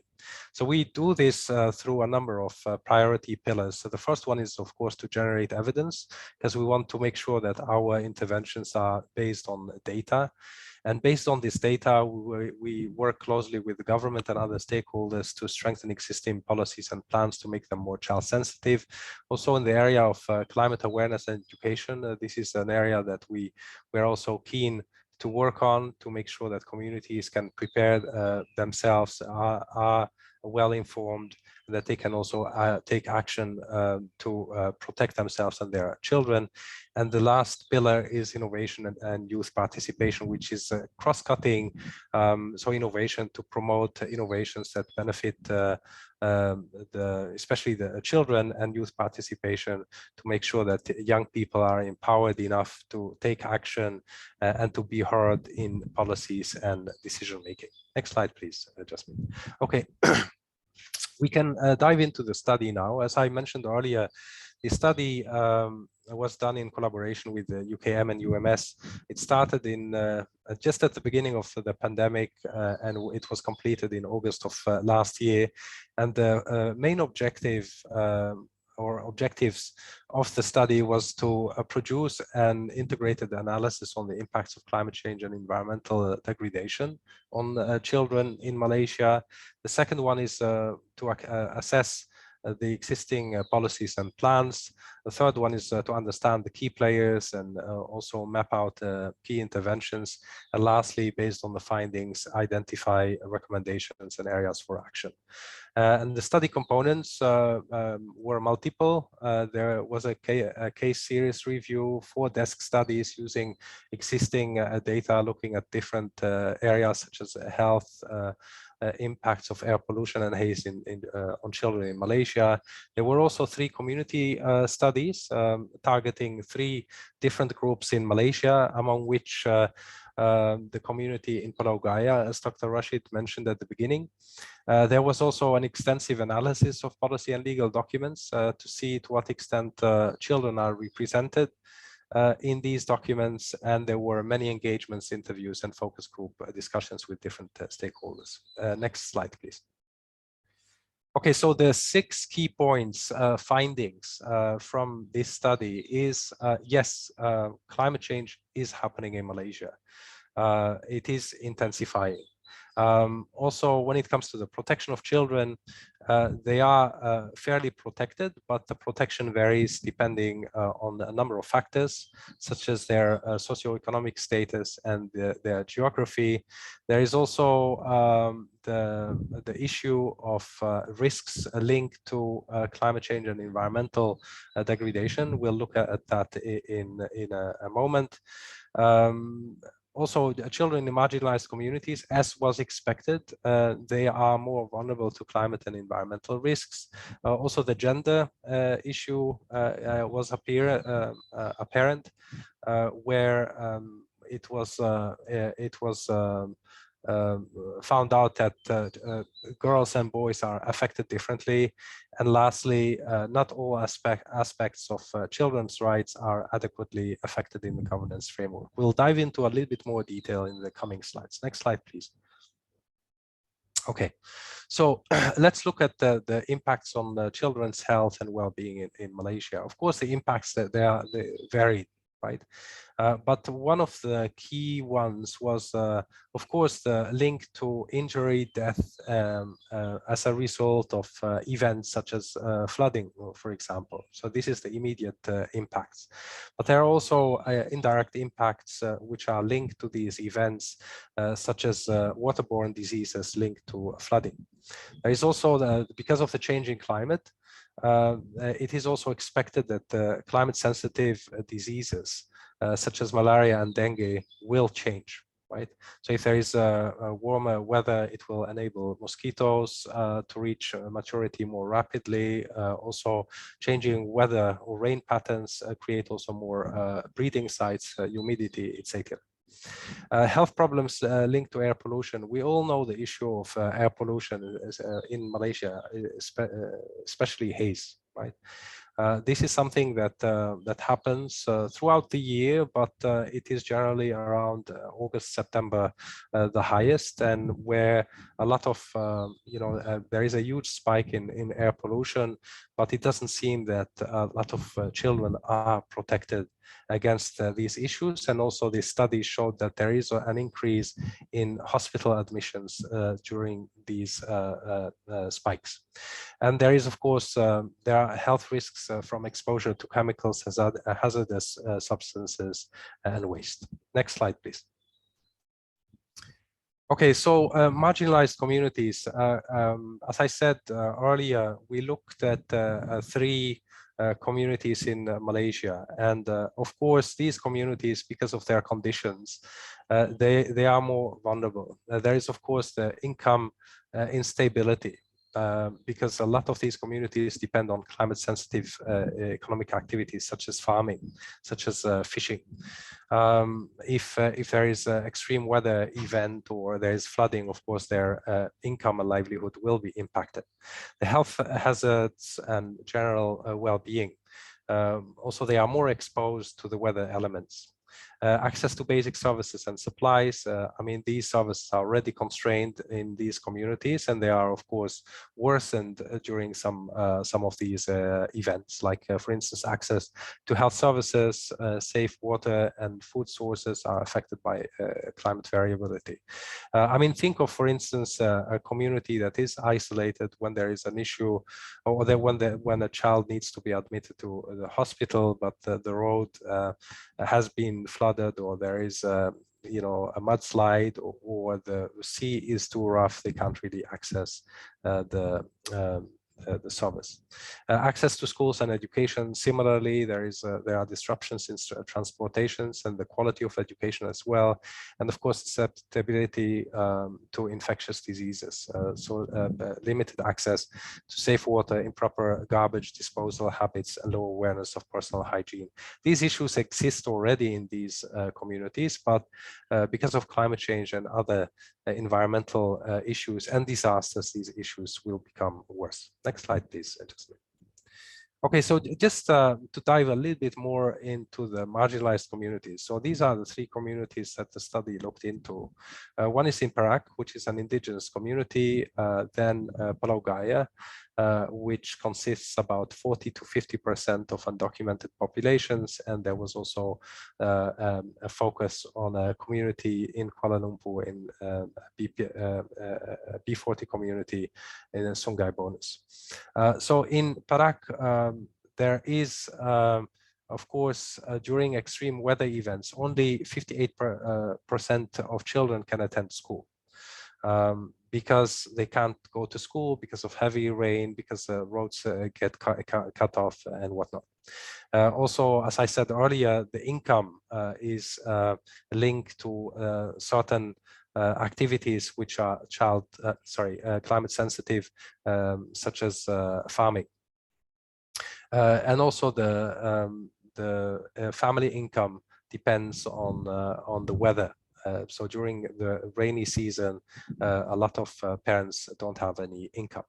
In the case of Pulau Gaya, there was reported a 48% decline in school attendance due to safety concerning commuting to school by using a boat during the rainy season because of the rough sea, and also the fishing is less during some of these events.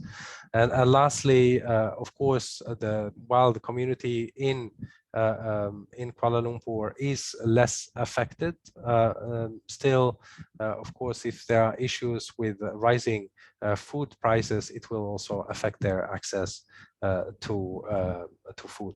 Next slide, please. Okay, so the governance framework and some of the gaps that were identified. As I said, there was an extensive analysis of the policies, the plans, the laws, and whatnot to see to what extent they are focusing on children and the vulnerability of children. So what we are seeing here is that the governance framework generally is quite outdated. Most of the policies and laws came into existence before climate change became a global issue.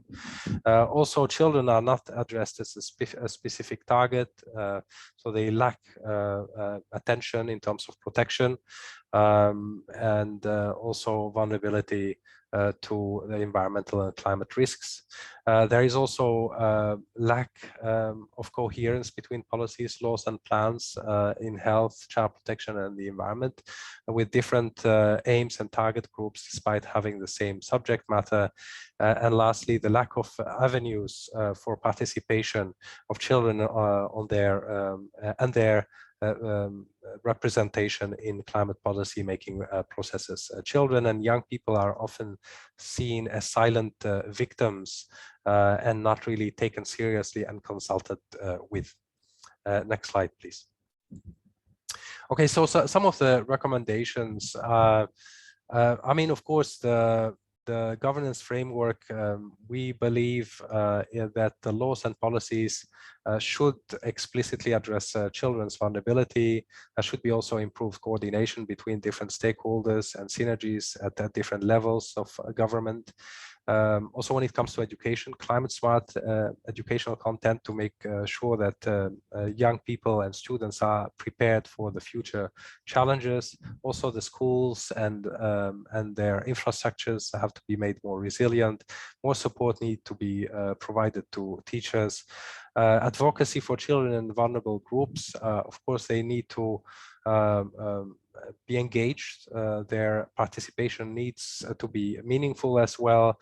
There needs to be also more engagement of civil society, and there is, of course, the potential to use digital technologies, social media, and engagement, as we've seen, especially as a result of the pandemic, where it has played an important role, but at the same time, we are seeing also gaps that certain communities that are not really well connected are still isolated in this scene.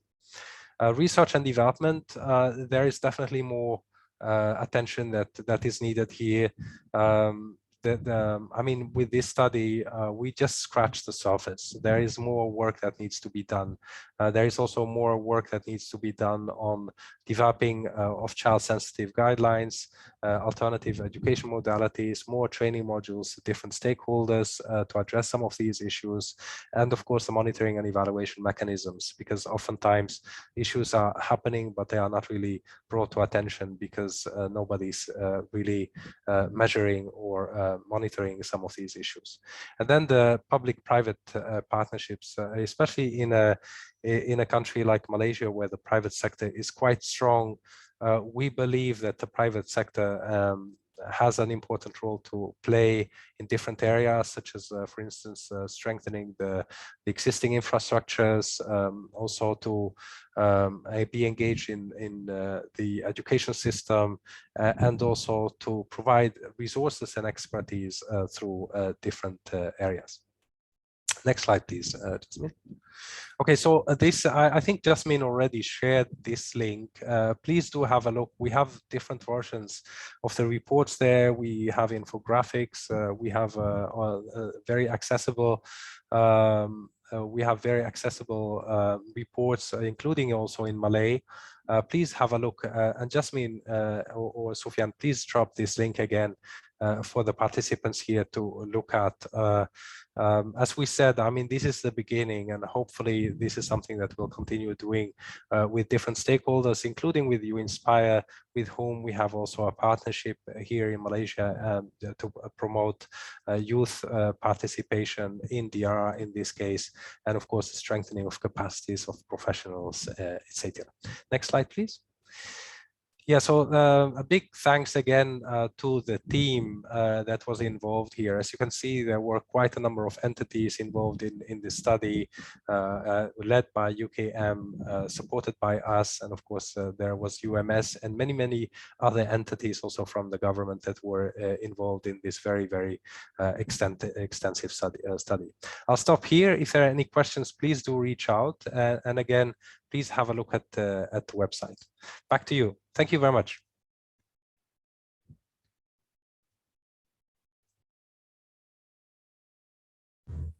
Thank you, Mr. Ismail. The impact of climate change on children actually is seen every day, I mean, in everyday life and living. Yet, I think I have to admit that I do think that we do not pay enough attention on it even today. So you, when you especially highlighted the note on the impact on marginalized children, I think it becomes even more important for us to recall the impact on children in general and marginalized children in particular, as you noted. So thank you very much for sharing, which was magnetic, which was a magnetic blend of being informative and empathetic. Thank you once again. I now open the virtual floor for a brief round of questions and answers. So we have already received a few questions in the chat box and Q&A. Maybe I'll just read out for our speakers and they can take it one by one. The first question is for Dr. Rehma. Do we have her here? Yeah. So Dr. Rehma, the question that is addressed to you says, what experience do we have in realizing the capacity of women alongside with men counterparts out of the confines of the strong patriarchal concept in order to be able to work hand in hand in building a vibrant and resilient community? Yeah, thank you, Dr. Saran, and thank you, Destia, for your important questions. In my experience, and maybe hearing from other experience, it's important for women in having capacity buildings. It can be from higher education. I would be very honest that having a PhD, for example, for women, it's more easy to speak rather than lower level of education. So having a higher education and a higher title, it's also providing to be more equal with your coworkers. But this is not only the ways.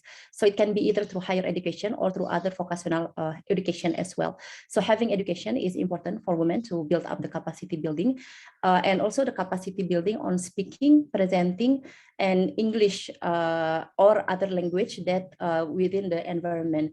Actually, women have a natural skill on communicating. We can really feel that on our family or our school, especially when you become a mother, you suddenly become very talkative, more talkative than you can ever imagine.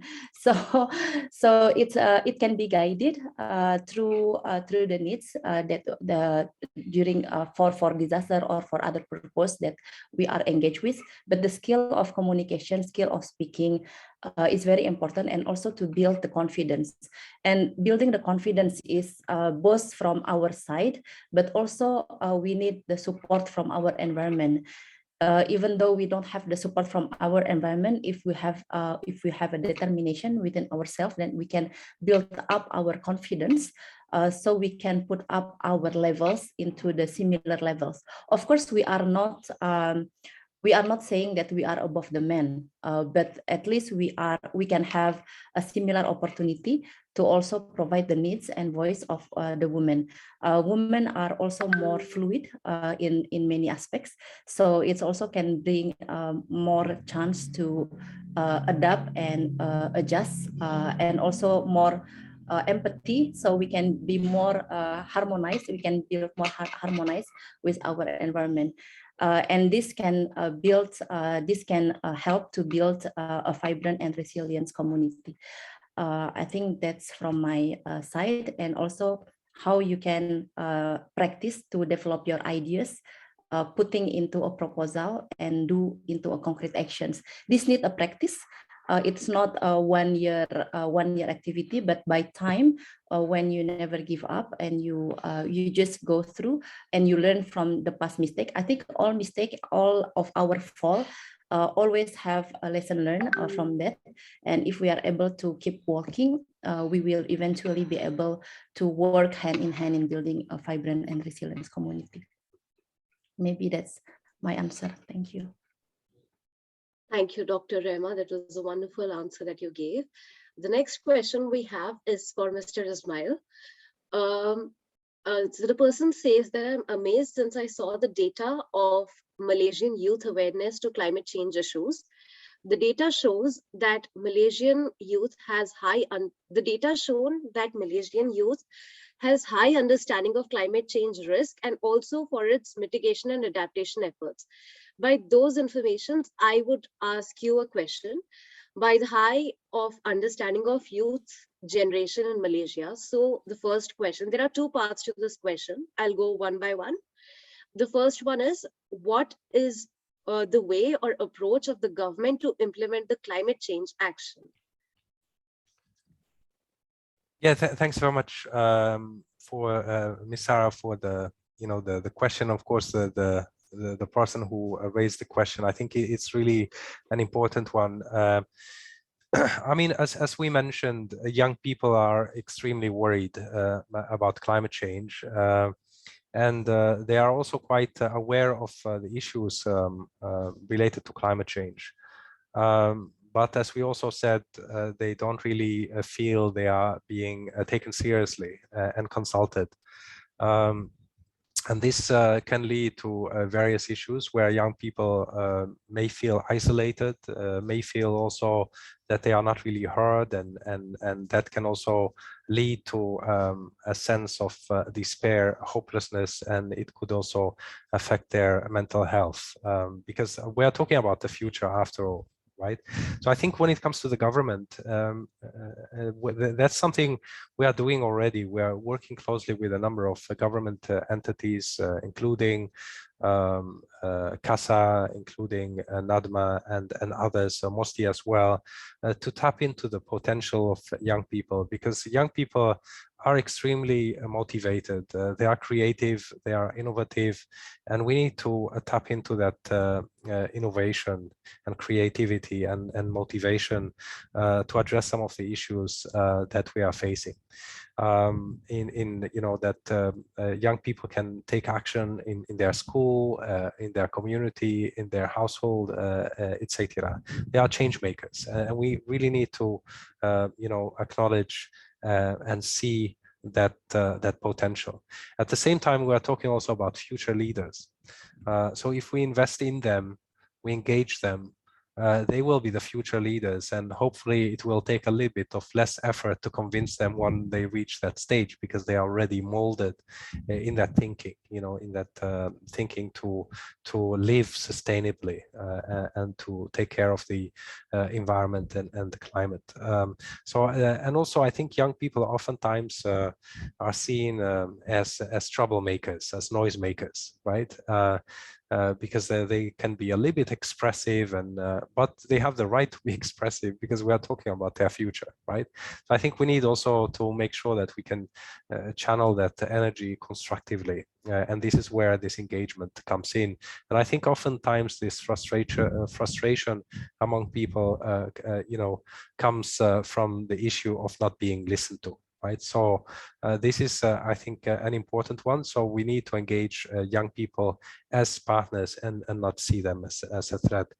In terms of the obstacles we are seeing, I mean, I'm just diving going to immediately to the second question, if you don't mind, Ms. Sarah. Yeah, I mean, some of the obstacles we are seeing is, of course, representation, right? Because what we are seeing is that young people, especially from urban areas, are more vocal, are more present. But when it comes to communities that are a little bit isolated or not really well connected, they don't seem to be well represented, and oftentimes they are also most affected. So this is also an obstacle we are seeing, especially among marginalized youth, to have their voice heard. So this is an important one we need to look into.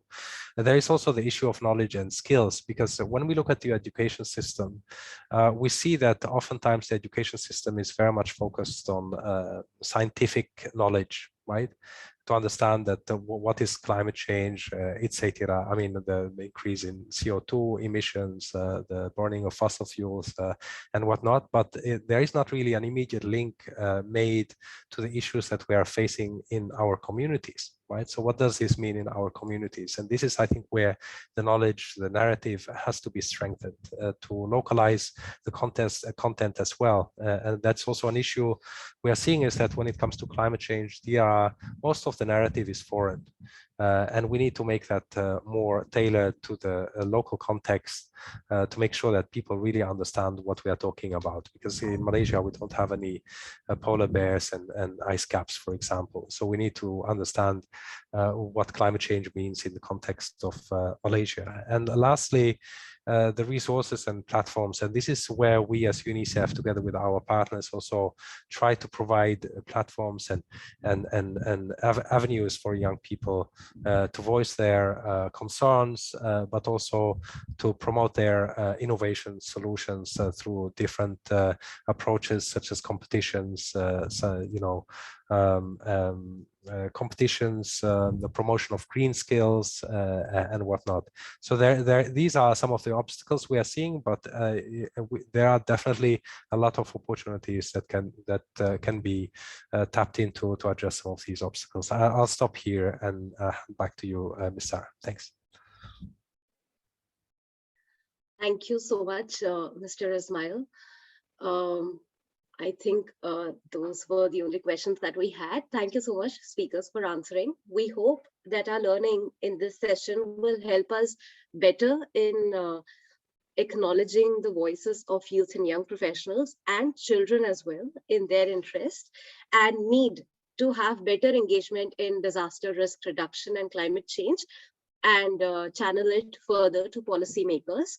And hopefully this will also enhance ideas and thoughts on how policymakers can push them to be more productive and innovative in BRR and climate change. Once again, warm gratitude to our eminent speakers for their relevant and honest sharing.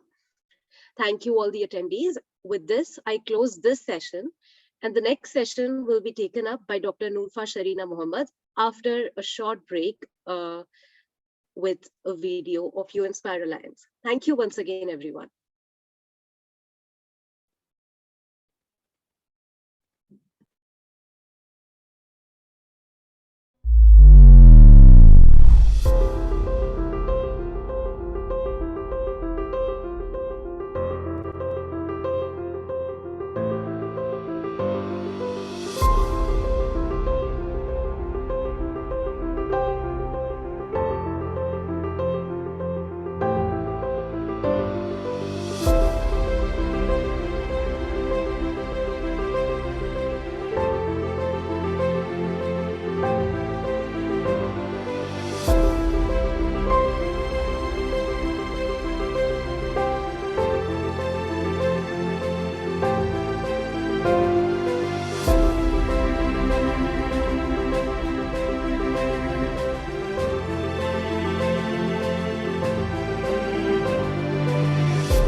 U-INSPIRE Alliance is a network of youth and young professionals working in science, engineering, technology, and innovation.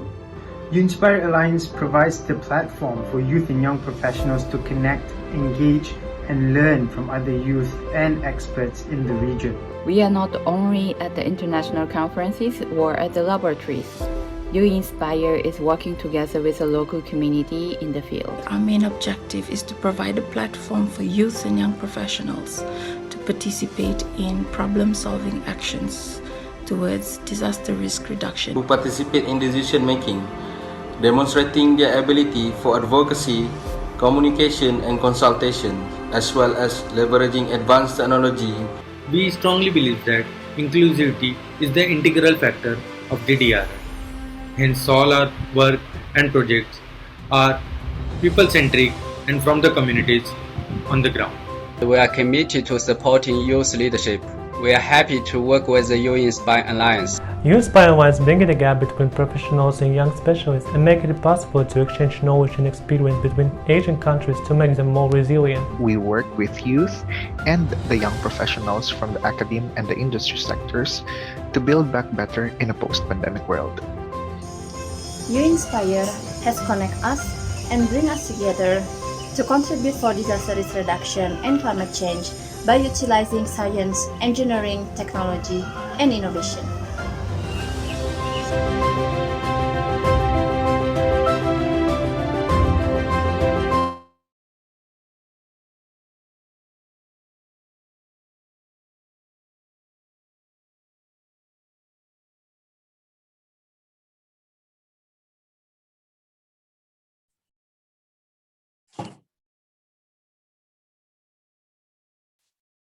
Thank you very much, Saran, from the previous session. So the keynote session has set a great scene on the role of youth and young professionals, women in DRR, and climate change, and impact of climate change towards the children. So now I would like to welcome you to the session number 2, Youth and Young Children Engagement in DRR and Climate Change, the subsequent from our keynote session. My name is Fasha. I'm the ANS Special Topic Group Leader on Young Professional in DRR and Climate Change, Southeast Asia Disaster Prevention Research Initiative, University Kebangsaan Malaysia, and also I'm the co-leader of U-INSPIRE Malaysia.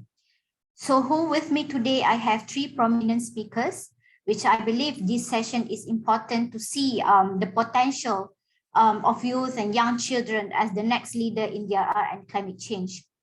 So we are the youth and young professional, and how can we promote or influence the children? They are the next after us, because youth and children are the agent of change. That's what we have been speaking since this morning.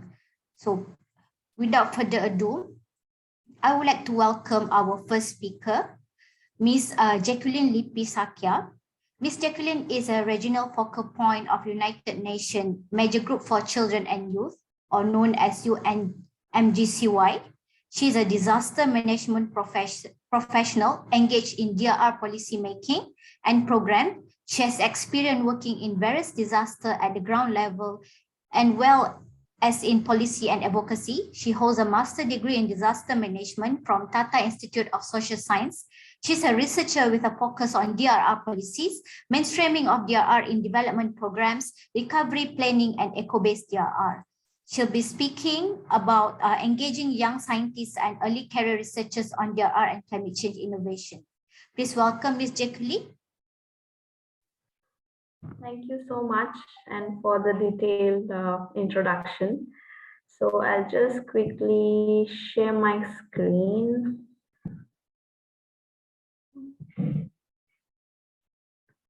Okay, so if I get a thumbs up, if everybody can see my screen. Yes, we do. Okay, just yeah. Okay, perfect. Thank you so much for inviting me to this important session, and it's always a great pleasure connecting with the U-INSPIRE Alliance since 2018. So let me begin. So I'm Jacqueline. So I'm the Asia Pacific focal point for UN Major Group for Children and Youth. So I'll quickly go through If anybody is not engaged or heard about the MGCY, I mostly believe we met, but still I would just quickly go through the MGCY framework and where do you stand and how we have developed this working group. So we are the major group for children and youth, which we represent in the UN General Assemblies, consisting of the children and youth. So we are very connected to the unions, the networks across the globe, not only in the Asia Pacific, through different movements, mechanisms, and through various platforms. So we have not only, so my focus area is DRR. So we have different constituencies focusing on different areas of work as well as focus in the SDG goals. So quickly moving on, we have 4 focus area of work, which is advocacy. And I strongly believe like we together with and coming together with this webinar would help to work together in the advocacy messages coming in, that we'll have 2 regional and the global platform happening in our Asia Pacific region. So capacity building, we work with various networks and the youth to build their capacity in DRR and climate action, and to have an evidence-based knowledge and converting that knowledge into action. So this is just very quick about what the MGCY is to those who haven't knew about it. Coming to the work that we have been doing with engaging with children and youth and bringing their voices.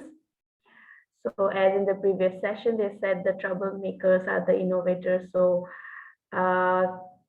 being in the same category of the troublemakers and working with them.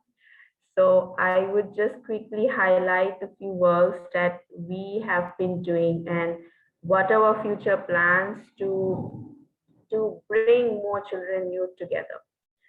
So this all activities happened during the lockdown period, started at 2020. So we have launched the Guardian of the Planet book, which was the on-ground voices of children and youth. What are the major issues they see in their countries or in their communities, and what they want their country's policymakers and researchers to do about it. So this is very authentic on-ground voices of children and youth.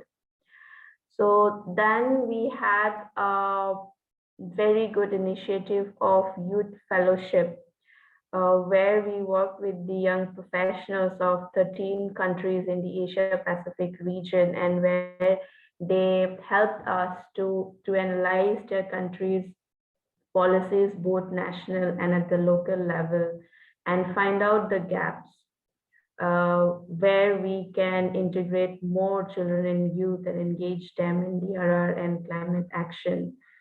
And with that, this is also connected to my previous slide where we say about creating knowledge and action. So with the findings, we had the policy brief. We have been able to have the Youth Call for Action 2021.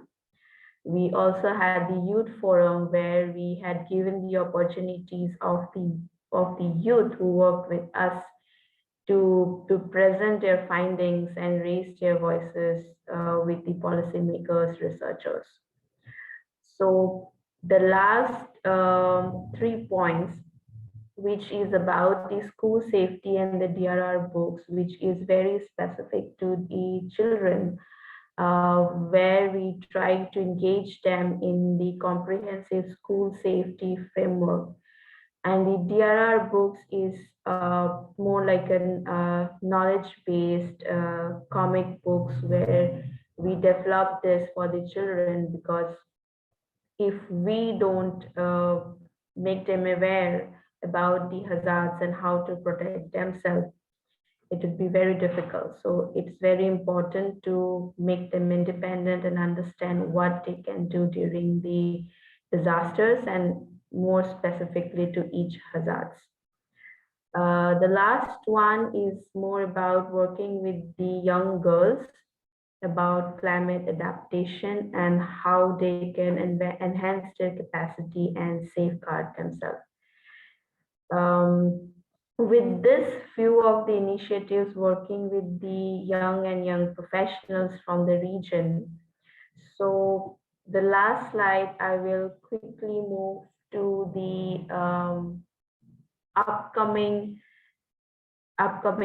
events that is going to happen in our Asia Pacific region. And I believe both the global platform and the regional platform happening in our region, we have a great opportunity to bring the voices of the young professionals, give them a platform to raise their voices and their opinions. So with this, I would like to invite everyone who is present here. So we'll be very happy to work with everyone and collaborate as we have the global platform happening in May. So we would have 4 rounds of consultations bringing together youth from across the globe. So the first 2 consultations would be online, which would happen by end of April and starting of May. And then the final 2 consultation we are planning in physical in Bali. So this is very much connected to the Sendai midterm review. So as you all might know, the Sendai midterm review is happening, is going on, and it's very important that the young professionals voices are heard in there, and we make a point in the Sendai midterm review. So we have been working integratedly for both the global platform and the Sendai midterm review. The last one, again, the preparation for it has been started, and again, we would love to have young professionals working together towards it, although it's happening in September, but yeah, we don't have much time for that as well. So your aim is to have the youth forum and along with a youth action, which would add into the Brisbane Declaration. So this is I don't know if I have taken all the time, but I would leave it here. I'm just keeping my presentations very short and would be happy to listen to the other speakers and take any questions if there is any. So thank you so much. I keep telling this, and I would like to tell this again, like it's always, I feel at home to coming back and connecting to the U-INSPIRE Alliance. So thank you so much for inviting me to this webinar. Thank you. Thank you, Jacqueline, for your great sharing on the UNMJCY work. So there was actually a lot of initiative, if we realize, based on her presentation that was launched amidst COVID-19 since it started 2 years ago, like youth fellowship program, climate adaptation for young girls and others. So thank you again, Jacqueline. So let's we move on to our second speakers of this session. Mr. Aidil Iman bin Aidik. He's a founder of Collective Iklim. He has been mobilizing environmental advocacy for 4 years, mainly through social media, engagement on platforms like Twitter and Instagram. His specific interest lies in biodiversity protection, covering areas of wildlife trafficking, ecosystem governance, and the call for nature-based solution. He was a communications campaigner at My Hutan, a movement powered by Undi 18. It's a local movement in Malaysia that focuses on institutionalizing forest conservation in the country, and currently does media work at the Malaysian Youth Delegation, a youth civil society that engage in local climate change literacy and policy making. He's also the founder of Collective Iklim, That is the hat that he's wearing today. A youth-led environmental movement focused on strengthening the synergies between climate action and biodiversity protection in the country. He's currently pursuing his Bachelor of Arts International and Strategic Studies in University Malaya.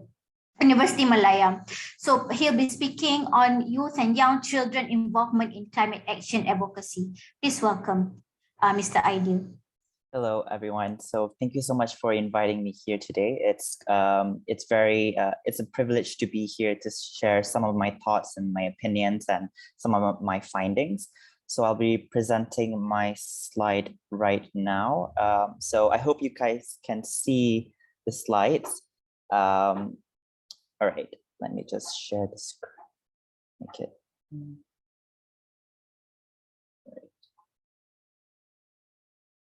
Okay. All right. So today I'll be just talking about youth and young children involvement in climate action advocacy through the lens of Malaysians, primarily on what they do in regards of both climate change and disaster risk reduction, especially correlating what has been happening in Malaysia continuously, but more pressingly, the flood situation.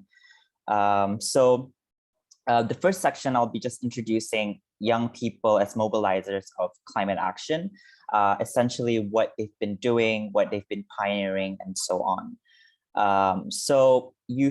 Malaysian youths have always been the leaders of environmental conservation, discussions, protests, and other forms of resistance against any form of unsustainable development. We are seeing this across plenty of movements. Back in 2019, the climate strikes in Kuala Lumpur, Penang, and Sabah, if I'm not mistaken. There were also protests on Penang Tolak Tambak, which is a movement against a reclamation project happening that happened in Penang. So we can see that young Malaysians have always been confrontational when it comes to these things. They've always been on the streets marching for causes in regards of environmental activism, but they've also been organizers of events like today. They've always been involved in programs that have panel discussions. They are also a part of those panel discussions as well. So the key point here is that the generation that we have today should be the last generation to address these ecological crises. We cannot let future generations to sort of cope with these kind of dangerous climatic events and biodiversity loss. Today's generations should be the last. And if you think about it, in Malaysia, I am one of the few generations today to have witnessed extinctions of animals such as the Sumatran rhinos, and we can't allow the same fate to happen to younger generations to see the extinction of Malaysia's national animal like the Malayan tiger.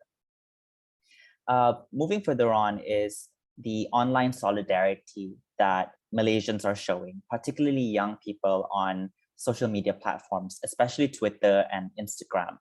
These hashtags such as Hutan Pergi Mana, which translates to where is the forest, Darurat Iklim translates into climate emergency, Penang Tolak Tambak, the movement against a reclamation project in Penang, and Kembalikan Tanah Adat, which is a hashtag movement to reclaim indigenous lands. So these hashtags were created by young people across social media platforms to show online solidarity for environmental causes. We've seen plenty of victories last year.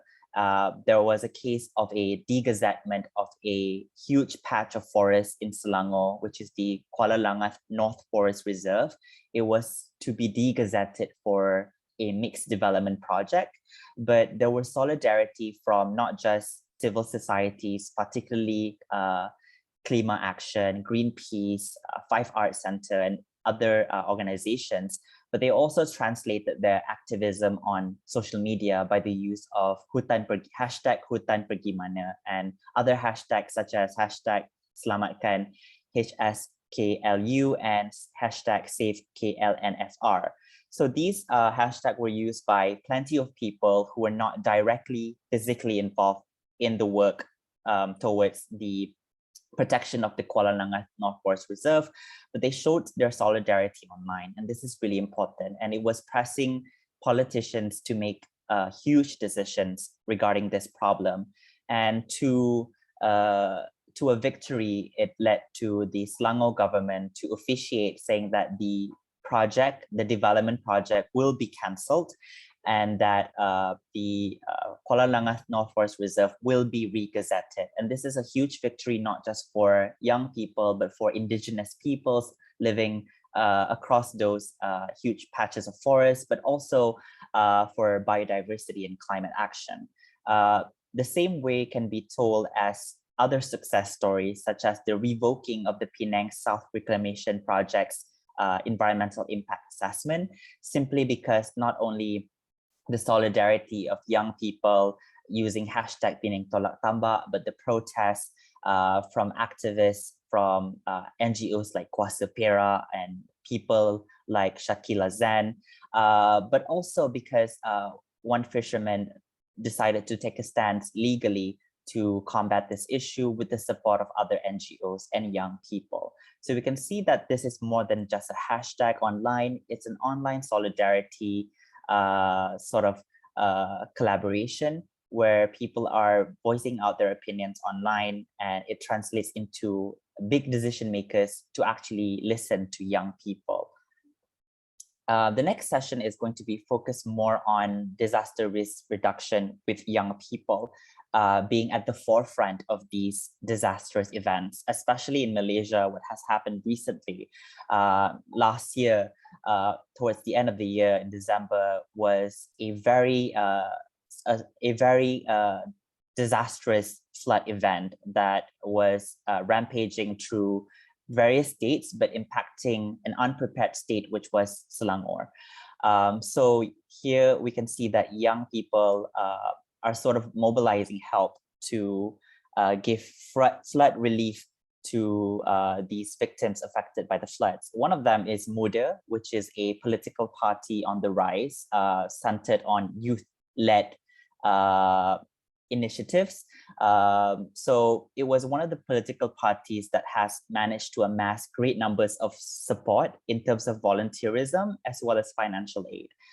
Within just the span of, I believe, 100 hours, they managed to help 10,000 families and collected about 1 million ringgit.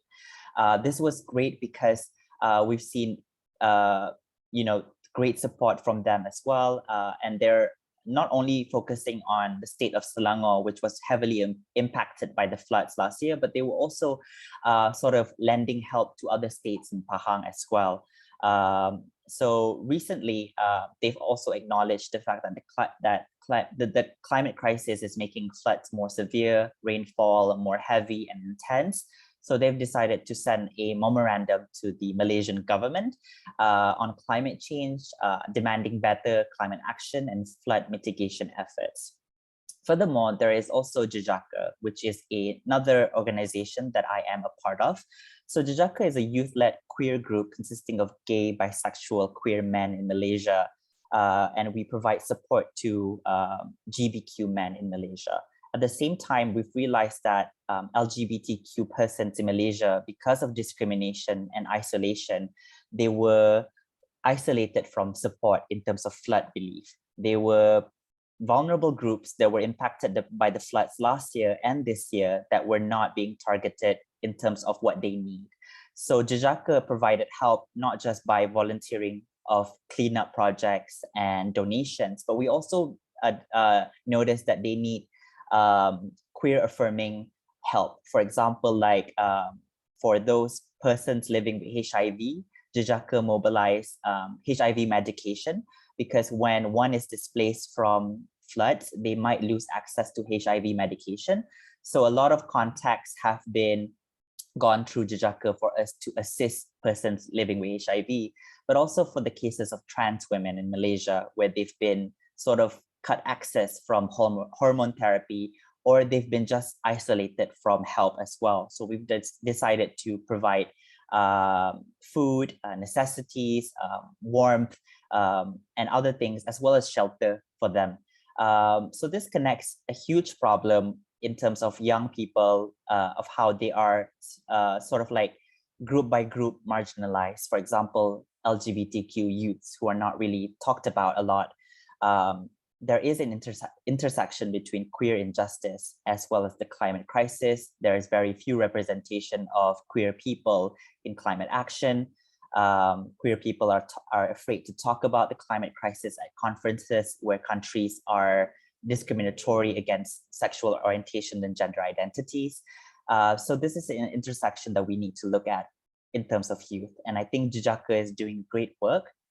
I do particularly just social media work with Jejaka, but you can always contact these, you can always continuously support what we do at Jejaka by donating to this Maybank account right here. So you can also contact these people just to talk to us about how we can continuously provide help for the queer community in Malaysia. Moving on is how can we support young people and children when it comes to climate action?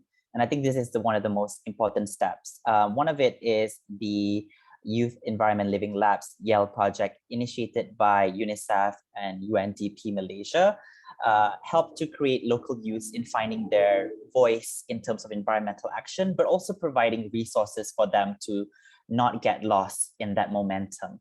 It's important to connect young people who just want to start with environmental activism. So this starter kit by YEL is really a crucial sort of guideline for young people to be involved in climate action or any forms of environmental activism. So this is really important. And this is a website right here. It's a very friendly website. You can navigate it very easily. I've been really privileged to be a part of this session of the consultation process.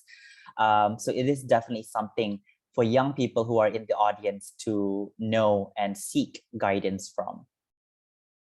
So of course, I think the most important thing that what adults can do or leaders can do is to support youth-led climate movements across the world, particularly Malaysia. I have provided 3 of them. Klima Action does great work in terms of climate justice, focus on the marginalization of indigenous peoples, women, and other vulnerable groups. And they're also very savvy in terms of communication.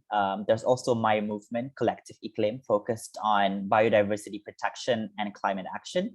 We strive in making policy making to sort of invest in nature-based solutions and mechanisms like payment for ecosystem services, because there is power in nature and nature is our greatest ally, and that is the focus of Collective Iklim. Another movement that you can support is, of course, the Malaysian Youth Delegation, a sort of more professional, more professionally attached in terms of representation, in terms of with the climate negotiations and climate diplomacy. They've always been at the forefront, sort of be involved with COP events. So they're very much focused on policy making, enhancing climate literacy. And I think this is also another movement that you can also support in Malaysia. So to end is, of course, to say that youth disruptions are not an inconvenience. We are literally fighting for a future. Plenty of youth activists, when it comes to climate, are very much exhausted and tired and being told consistently today and other events that we are agents of change and that we have to be hopeful for our future. The fact is we have to turn the tables around to adults for them to actually engage with us rather than keeping telling us that we have to be hopeful and that we are powerful agents of change. It starts with a collaborative strategy between both adults, young people and children to make a difference rather than just speeches. So thank you so much for inviting me today. This was a great session, so I end just right now. So thank you so much. Thank you, Ideal, for such an inspirational presentation. There were many success stories and voluntary work and solidarity of young people and activists at local level have been shared. attendees, please do drop your question. We will have a discussion after we finish with our last presenter. Thank you again, Aidil. We'll see you in the Q&A session. So our next speaker, I would like to bring all of you to Maldives. She's a board member of U-INSPIRE Maldives. Ms. Ansam Wahid is currently studying in her final year of her bachelor's in environmental management. She's a board member of U-INSPIRE Maldives and vice president of her faculty student union. Interested in marine and mangrove conservation, she spent her weekends snorkeling or diving, volunteering at the coral nursery maintained by Save the Beach Maldives. She's always on the go and happiest being in the thick of whatever happening in the moment, be it her studies, fieldwork, volunteering, or simply enjoying her own company. Wow, so happy. She hopes to further her knowledge in marine and mangrove conservation to help build natural resilience in the face of climate change and disasters. So without further ado, Ms. Ansam Wahid will present on youth and young children involvement in DRR resilience in Maldives. Please welcome. Hello, everyone. I am having slight trouble with my camera. Is my voice clear? Yes.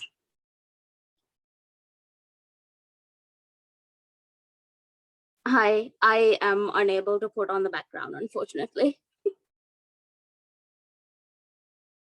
Yes, we'll be able to see you. Is my screen visible? Yes. Okay. Good day, everyone. Assalamu alaikum. My name is Ansam, and I am representing U-INSPIRE Maldives in this session. I thought it would be interesting for me to share what we have been doing in 2020, where we conducted a knowledge, attitude, and practices of the survey of the youth in the Maldives. I would like to first give a small introduction about the Maldives. It's very well known that we are a very low-lying country with a very diverse marine and wetland ecosystem. We have coral reefs, seagrass beds, and mangroves. We have over 200 species of corals documented here and 2,000 species of fish, which I think more than makes up for the lack of terrestrial diversity in this country. As I said before, we are very low-lying and highly dispersed, one of the most geographically dispersed countries in the world. And we are also facing a disproportionately large impact due to the climate change and the disasters that are occurring. We also have inadequate disaster risk reduction communication.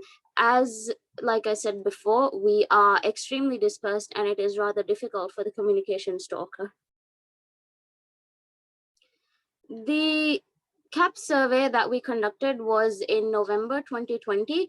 Due to the pandemic, we conducted it online and we extended the survey link through Google Forms for about 3 months. We had 109 respondents, which fit the category of youth, that is age 35 and below. Generally speaking, the youth in this country, they seem to be very concerned. We had a rating scale of 1 to 5 to gauge how concerned they were due to the effect of disaster on public. And most of them, all of them rated 3 or higher. And tsunamis, flooding and storm surges, as well as fires and other urban disasters being the most concerning, according to the respondents. They mostly associate the words safety and risk, emergency preparedness and response, and community participation as the words associated with disaster risk reduction. And above 75% of them, they rated the factors they rated multiple factors like human impacts, natural events, environmental damage, and climate change as factors that greatly contribute to disasters in the Maldives.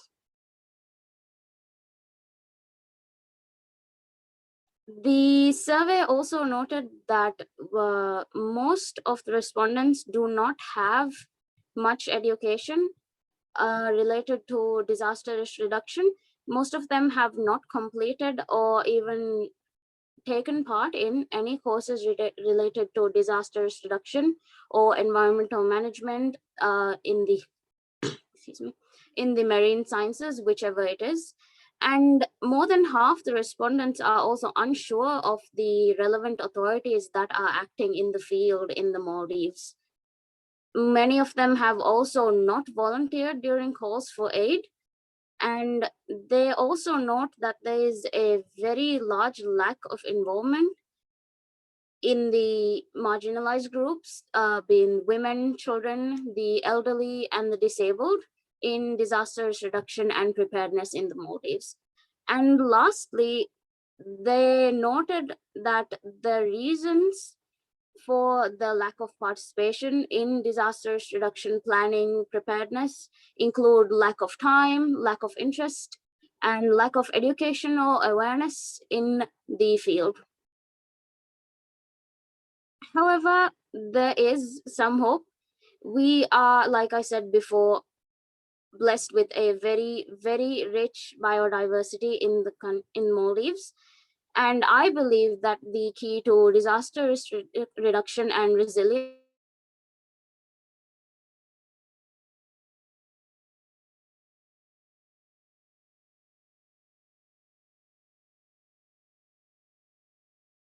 of all of these ecosystems together is greater than any sum. The sum of it is greater than any individual part. And I believe that conserving and educating the locals about, especially the YYPs, youth and young professionals, about these ecosystems and engaging them in the protection, the conservation of these ecosystems is extremely important.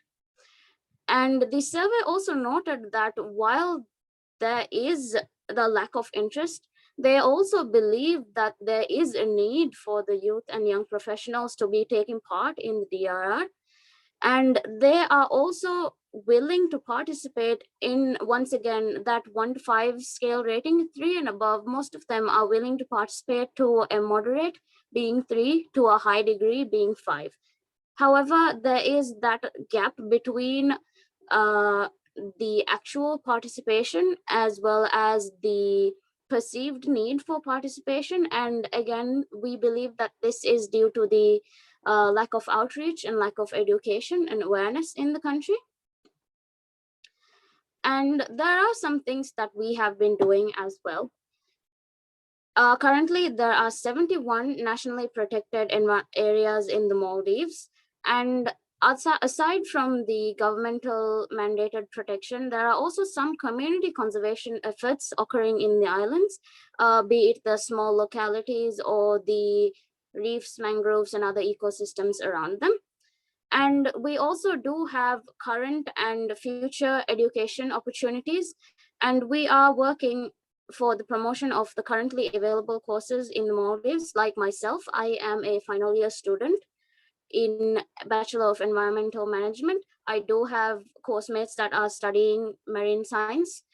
A master's degree in marine science has also been announced at the Maldives National University. And there is works to there are works to introduce a new DRR and climate change focused bachelor's degree in the making, as well as to integrate DRR and climate change awareness into the other disciplines in the entirety of the Maldives National University. And lastly, but most importantly, as a member of all of these institutes, MNU and U-INSPIRE Maldives, I am also proud to say that we are doing all we can to educate and create awareness within the community of the Maldives, and to collaborate with the other institutes and organizations that are involved in DRR to bring about a change in the community. However, there is a need for funding, and we are severely lacking in manpower as well. Like I said before, the lack of awareness and the lack of participation is a big limitation when we try to conduct these programs. However, I do have hope. We do have hope that we can convince the youth to, let's say, connect the dots between their lack of interest and the need for the young youth and young professionals in the field. And also, I would also like to note that the number of participants in the survey was also rather low, considering that we did leave the link open once again for 3 months.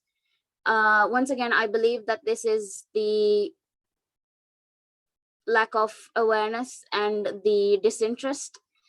This might most likely be because of the lack of disasters that we face. We are a very island people. We don't face many disasters. But however, when we do, the scale of it is rather large.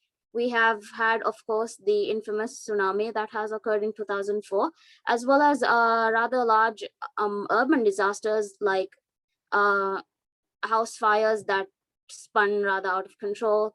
There was a recent fire that occurred in a chemical go down that happened to be located within the residential area of the city. And these kinds of disasters, although they don't happen often, they do impact a lot of the people in the country. And we believe that U-INSPIRE Maldives we believe that U-INSPIRE Maldives has a role to play in reducing the damage and making people more aware and more prepared for disasters like these.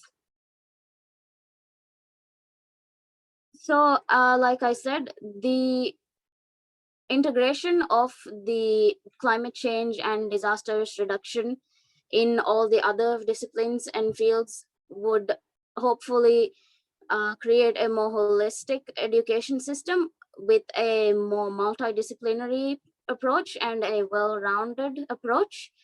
The more involvement of youth and young professionals in all levels and aspects of disaster planning and risk reduction, and greater interest in the field. We would like to raise greater interest in the field as well. So thank you very much for listening, and feel free to ask any questions.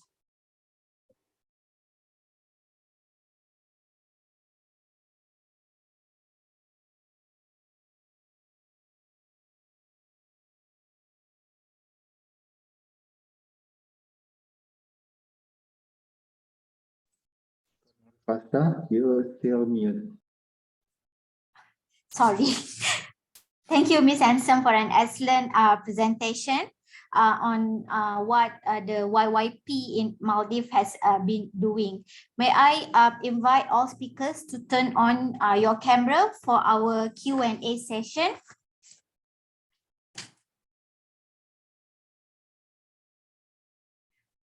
Okay, it seems our first speaker has to leave the session because she has to go to work. But we have Ideal and Ansom. That's totally fine. And there is no question yet from the attendees. But I have question for our speakers. Probably while waiting for the attendees to draft the question or think of something that we could trigger the discussion. My question goes to Ideal first. Could you share your view on the work that you and your team have been conducted through all the through all the movement? Are there in line with the global agenda, for example, like Sendai framework or SDG goals? Right, and I think sort of going back to what I previously did, and thank you for that question as well. What I did with my Hutan, I was leading the comms team. Primarily in terms of the SDGs, a lot of the goals that my Hutan was focused was life on land, focused on sort of like terrestrial biodiversity, conservation of forests in Malaysia, because we've noticed that there is a fragmented relationship between the federal government and the state government when it comes to forest governance in Malaysia. So those are the things that we've been championing for, that meets sort of like a national scale where there is a harmonious relationship of forest governance that translates into global ambitions. Primarily, what has been coined recently, the 30% of area being protected, nature protected areas by 2030, as well as agendas by the United Nations like a decade on ecosystem restoration. Those sort of like events become a guideline for what we did in My Hutan and what they still strive in doing so. A lot of the agendas that we focus are mostly on life on land, climate action, but we're also sort of like discovering or exploring other SDGs, particularly those focused on gender, to sort of like streamline gender representation in biodiversity conservation. So those are sort of like some projects we've been doing. A lot of political networking when it comes to these things, noticing that forest governance in Malaysia is fragmented into state government jurisdiction. I believe right now, when I was in My Hutan, and it is still an ongoing event, is the My Hutan Academy. And it is a project focused on plenty of the SDGs. They've recently talked about public health in light of environmental issues, talked about environmental activism, environmental litigation, and further topics will explore poverty, food security, and so on. So those are some of the projects that I've been directly involved within the span of almost 2 years when I was in My Hutan. Thank you, Aidil. It seems that there's a lot of local effort that you have been doing with your team on the forest and environmental conservation. Probably based on my experience, may I suggest you could take a look on the United Nations voluntary commitment, where the youth and young professional has pledged their commitment in the platform. It's totally online. You could participate in that, and to make your effort, your great and excellent work at the local level be more visible. Okay, moving on to our next speaker, Ansem. Could you share with us, beside U-INSPIRE Maldives, do you happen to know any other YYP group in the country that has same interest with U-INSPIRE network? Because you have been mentioning and strengthening in your presentation about the lack of awareness and also lack of interest of the YYP to the topic that you presented today. Yes, we do have grassroots. Oh, excuse.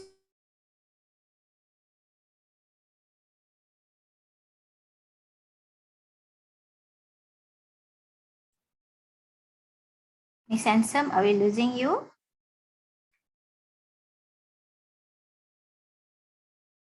You're muted. Oh, yes, sorry. There was a rather large accident happening at home. Yes, we do have grassroots movements in a lot of the islands. However, there are limitations. Again, there is a lack of manpower. Most of the island populations are really small, and most of the time, as we are so dispersed, those that can be involved usually have to reside in the island. Otherwise, there is a lot of traveling to be done. And also the grassroots movements, again, not only is it the lack of manpower, but there is financial constraints as well.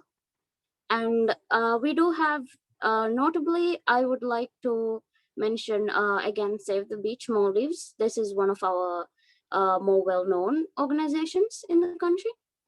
And we also have participants in the last COI 16, I believe, Conference of Youth, the youth conference before the COP26 that occurred before. We do have a lot of participants that are interested in similar fields who have taken part in those discussions as well. And I would also like to note that Maldives had the largest number of signees to our presentation. I mean, the country resolution that we submitted to the COI 16 at the time.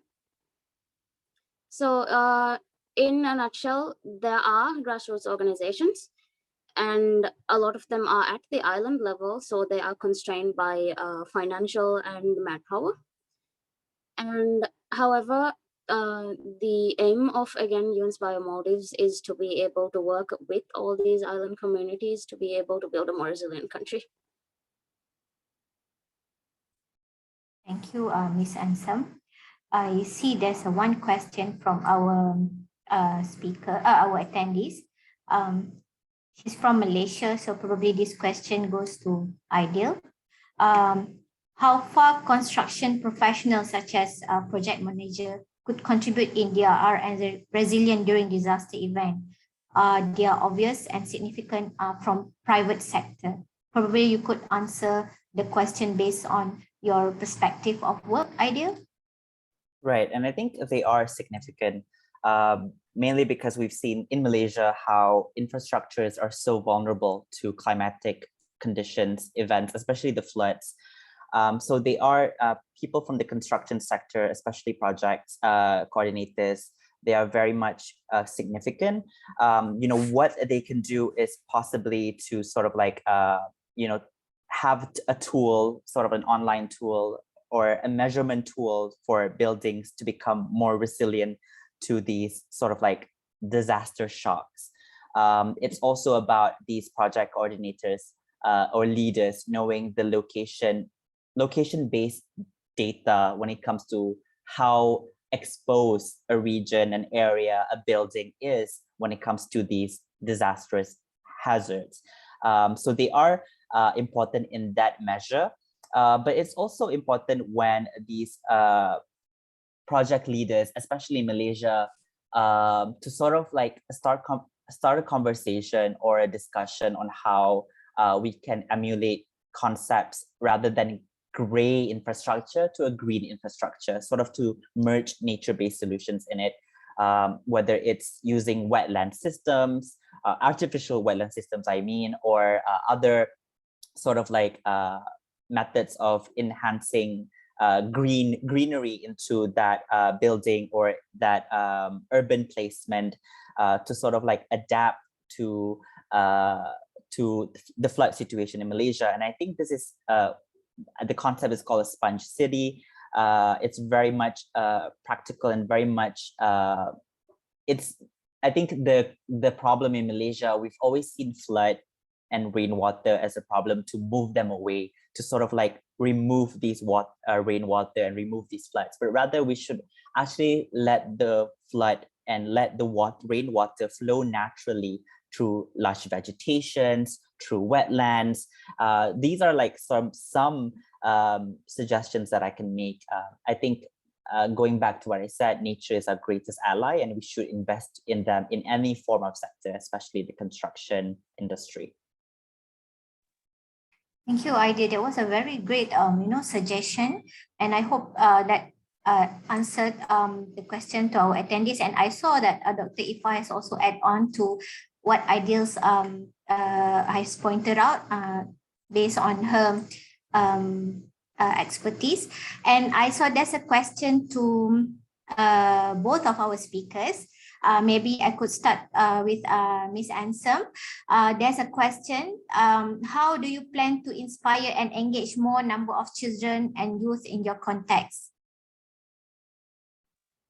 Right now, we are doing our best to conduct workshops at school level. And we wanted to conduct it in a very hands-on sort of manner. However, the last time we tried, it was during the school holidays, and due to the pandemic as well, a lot of the students who were studying had moved online, and they had also moved back to their home islands. So a lot of them were unable to attend. And I think it is pretty clear by this point that online isn't always the best when it comes to this sort of thing. So we're hoping that now that the restrictions are a bit eased and the situation is getting slightly better, we would be able to conduct more face-to-face, within reason, of course, more face-to-face workshops, more face-to-face engagement with the community, and hopefully bring more interest to the field from a younger age as well. Thank you. And some maybe idea you would like to have a quick comment on this? Yeah, I think the online studying has always like sort of like prohibiting young people from engaging with nature. Yes. I think the best solution is always to sort of like physically get in touch with nature. What I've been doing and what Ansam has been doing as well, and I think a lot of NGOs have been doing, is through volunteerism, physically being involved in conservation, whether it's volunteering at the National Zoo in Malaysia or volunteering for a turtle conservation in Terengganu. These are like some like the best ways to get young people to sort of like physically get involved, so they can actually feel passionate and they can feel sort of like they can make a change. Yeah, the NGO that I am currently interning at, we do have volunteer programs open for the school students of that island and other students. Since we are having the nursery very close to the capital, it's only about a 7-minute ferry ride away. School students can join in and save the beach. They are conducting reef check certification programs and a program called Muraka Kuding. Muraka meaning coral in our language, and Kuding children, Muraka Kuding. That they are exposing the students, the scouts, school students.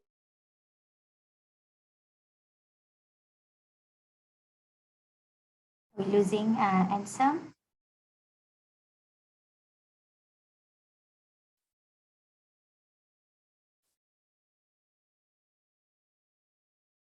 Maybe we could, yeah.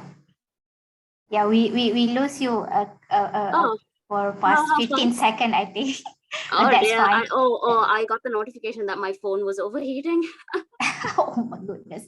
Okay, probably with the interest of time, I think we may I have a quick comment from both of you on Jasmine's question, thoughts on climate change education and how can a formal or informal education play a role in shaping climate literacy among children and youth? And probably you guys could give us some example. Idea, maybe you want to take this first while Ansam catching her breath? Yeah, definitely. And I think a climate-friendly syllabus is definitely something that Malaysia should emulate, and it is something that is being brought up across other countries as well. I think the most recent plan by the Prime Minister of Malaysia was that he was going to introduce a climate change subject, primarily focused on disaster risk reduction. So I think this is a very specific area that young people in schools, in education systems want to be engaged in, and I think when it comes to education, it's not just about the syllabus. It's what's been actually put out by the UNICEF report, report Malaysia on the climate change impact on children, creating schools to be resilient against climate disasters. So this is another important way how universities, schools should provide a safe haven for children and young people to learn in when they're learning about climate change, right? Yeah, like I was speaking before we lost connection, local dive schools and the NGO that I volunteer at, they are also conducting programs like Muraka Coding and Discover Scuba Diving programs are also quite popular nowadays. It's a good way for the children to see the marine environment. Most of them don't have exposure to it as well. And I believe that we need a climate-friendly syllabus starting from the kindergarten age as well. We have sort of a touch and go way of teaching this sort of thing in our country at the moment. It's sort of, this is the environment, these are the problems. Now you'll go learn it for your exam. We have some mention of what kind of disasters we face. We have some mention of the impacts of those disasters, but again, we don't face those very frequently, so none of the younger generation really understand it. And what we really need is a way for the younger generation to connect with the elders that have experienced this and bring about a more holistic approach to the education system, both formal and informal. Thank you, Ansem. Thank you, Ideal and Ansem, for great sharing thoughts based on the question. I am sorry if there is more question that we couldn't address because of the interest of time. Maybe the attendees could network with the speakers personally after the session. And I hope this session will help us better amplifying the voices of YYP and children to be heard to policy leaders and understand the potential of YYP and children as a net leaders in DRR and climate change. Thank you to all speakers for your excellent sharing and passion to all the attendees. I will now close the session and hand over the platform to our next moderator, Mr. Adito Kodija. Thank you very much.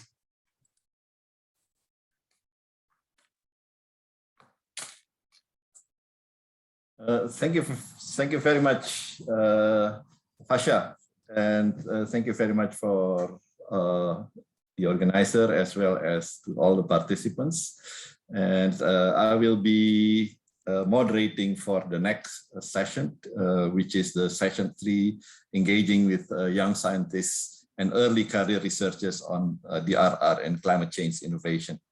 And we are very honored to already have 4 of the young scientists and early career researchers with us who will be sharing their activities as well as their knowledge and experience.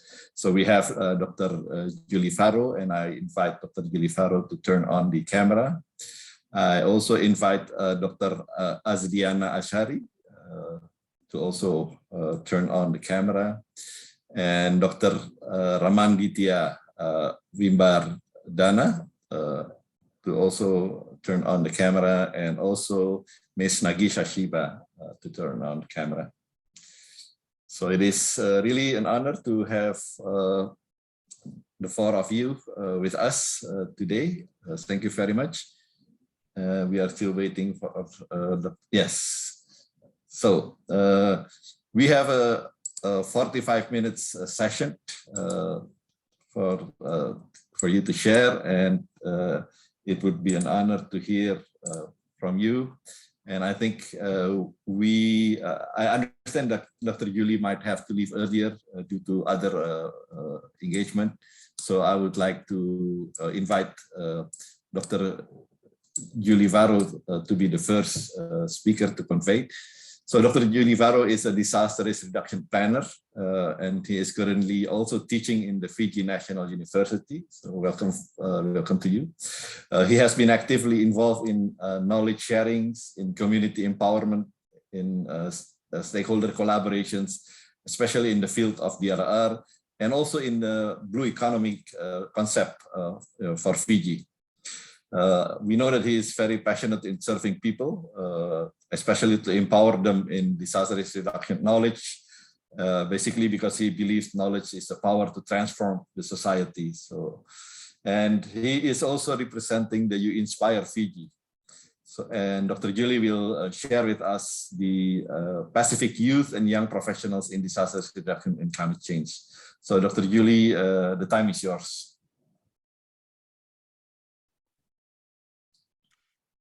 Thank you so much for this great opportunity. I would like to thank you all for the invitation and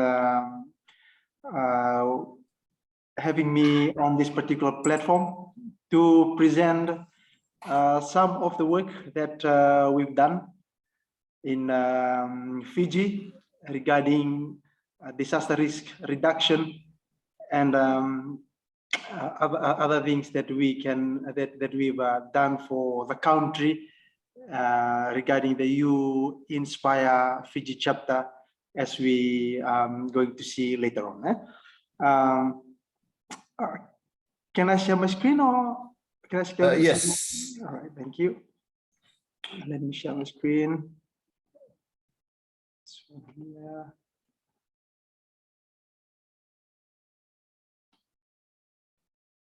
Thank you. As you can see on my screen.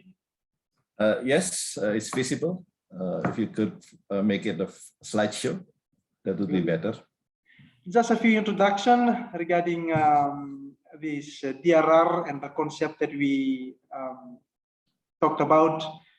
There were many discussions done on this, and just have to reiterate the hazard and exposure and the vulnerability. These are the risks that we have to combine them all in order for us to ascertain the risks. Yeah, these are the concept that we have to combine them all in order to ascertain the risks.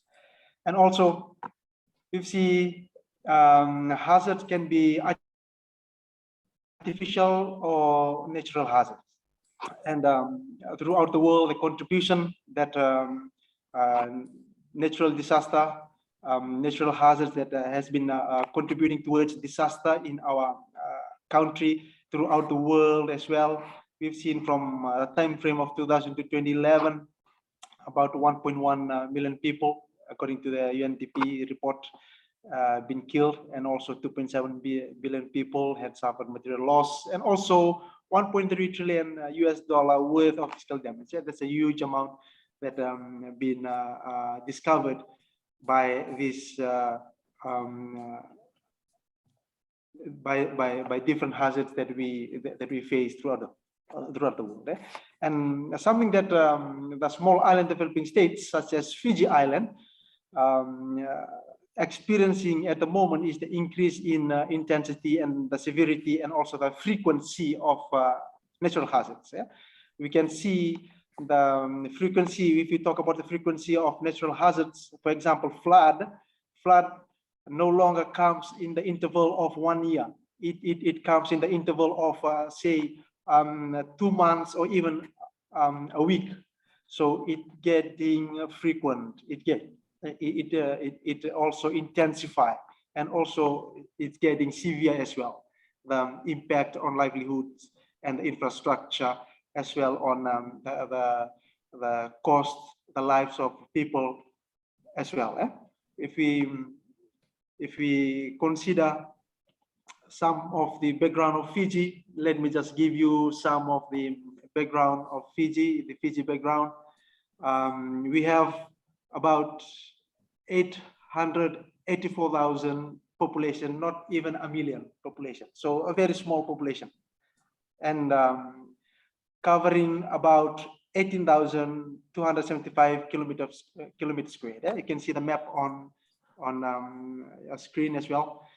And then the major contribution is tourism. For our GDP, our major revenue earner is tourism. It contributes around 82% of the GDP. And we have about 332 islands and atolls with complex tectonic settings. Okay, just a few weeks ago, we heard the explosion of volcanic eruption in Tonga. So Fiji is closer to Tonga, and it is the evidence of the complexity of tectonic settings that we face here in the Pacific region. And we are so vulnerable to flood, to earthquake, to liquefaction, all hazards that are tectonically or seismically related. We are vulnerable to those hazards. Eh? This is the concept that we usually promote to the grassroots level, to the local society. One thing that we identified is that the information only revolves at national level. It does not filter down to the local or the grassroots level. Okay, that's the problem. Not only in Fiji, this is across the South Pacific. I've been doing a lot of research on this, also participate in Papua New Guinea as well.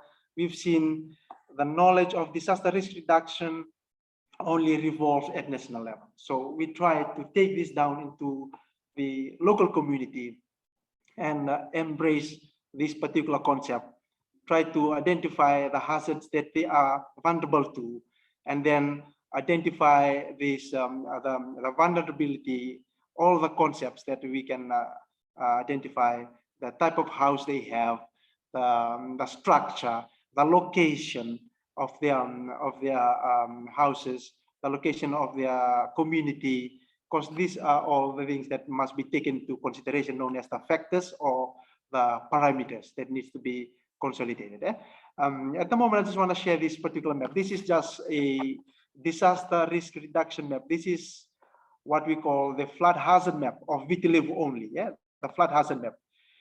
It shows us the high, moderate, and the low risk area. It depends on the elevation.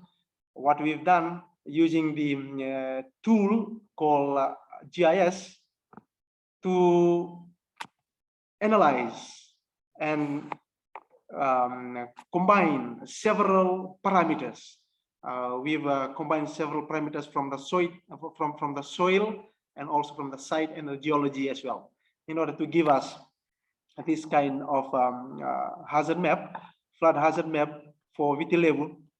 On this map, we overlay the infrastructure, we overlay the developments, the settlements, all other shape files, the rivers and all other shape files on top of this baseline map, so that people can see and know where they are. We usually talk about this in our local community planning. Even though if take for instance, if a person is dumb and also deaf, but can see, he can know what we are talking about through the dissemination of information through maps, making things easier for them. This is an example of youth empowerment or youth engagement in one of the villages in Namosi, one of the provinces of Fiji. Fiji has 14 provinces. Namosi is one of them. And it has been highlighted as a high-risk area on the map that we've discovered.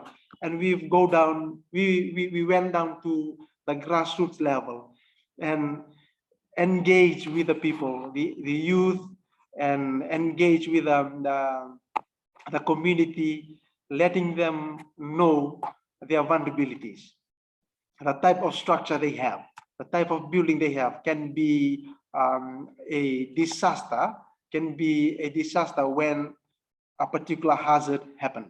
Okay, it can contribute towards disastrous event, even if they build their house not in line with the building codes that have been given by the Department of Town and County Planning here in Fiji.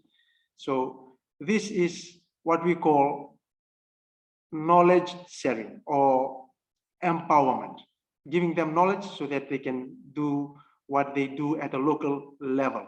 So at the moment, when they construct their building, when they construct their house at a local level, they have an idea. I have to build my house according to this type of building codes, or according to this type of plan, so it can withstand this type of hazard like flooding in a coastal area.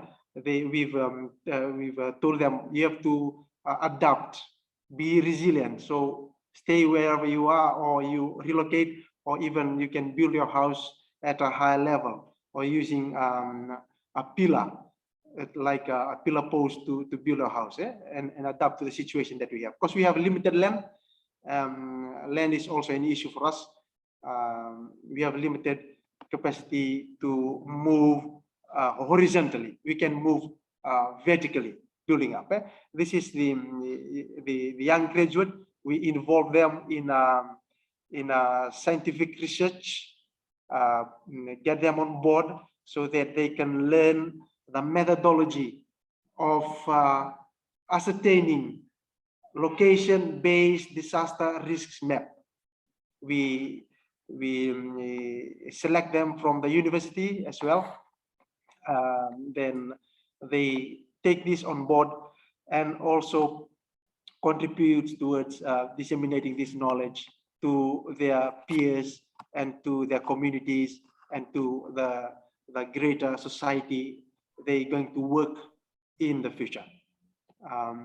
The way forward, just a few points that we consider that needs to be strengthened is that inclusiveness and proactiveness is the way forward for Fiji. Okay, this includes the mainstreaming of disaster risks into the key field of sectors, key fields and sectors mostly for urban and regional planning. Yeah? We found out that the planning department should be the key player in mainstreaming disaster risks in the field of planning. Yeah? And then any other development must take place. For example, they have the area, or they demarcated the area that is safe and the area that is not safe for that type of development. And also the building codes, the construction, the industry, we also engage them now to determine the material that can be used to withstand different types of hazards, like the building codes that are suitable for flooding, or the building codes that are suitable for earthquake hazard areas. They are still work in progress, since we still putting our acts together, and we are dialogue, we have collaboration just to bring this into reality on the ground. And community resilience, this is one way in which we ensure that the community themselves, the local themselves, the people, they know the risks that they are associated with when they are on the ground. And this is very important. When we go down to grassroots level, they are very happy to talk about this particular concept, like the theme that we already seen, talked DRR. We talk about DRR, disaster risk reduction, and also tailor-made the traditional knowledge that they have into scientific research. Tailor-made that so that we can have a localized solution to solve our local problems. And just 1 minute more. Thank you. Just to conclude, the U-INSPIRE Fiji chapter, we are currently working on our chapter at the moment. Okay, about 69% of Fiji population is under the age of 40, and we thank the other chapters for helping us and giving us the opportunity, and we are looking forward as well for collaboration in the future and to move Fiji forward and be part and parcel of this particular wonderful group of experts. Thank you very much for the time, and if there are any questions, I would be happy to answer your question as well. Thank you very much. Thank you very much, Mr. Djelid, for the amazing presentations. And I'm very happy that we have U-INSPIRE Fiji. For your information, U-INSPIRE Fiji is the first U-INSPIRE in the Pacific. So we hope that having U-INSPIRE Fiji will also motivate and inspire other Pacific countries to also establish this youth and young professionals platform. And I'm also very thankful in terms of how your clear message that the risk knowledge, risk informations is mostly resolved in the national or government levels, but not going to the grassroots level. I think it's not only in Fiji or in the Pacific Islands. I think it also happens in elsewhere. But I think it's a very important message that you're saying that that's where actually the youth and young professionals can actually play a very strong role. And I'm very happy of your examples in the Nafunibau Namosi, where actually the youth and young professionals really engage with the grassroots in terms of exposing the risk knowledge and informations, the hazards as well as the preparedness. So congratulations on that.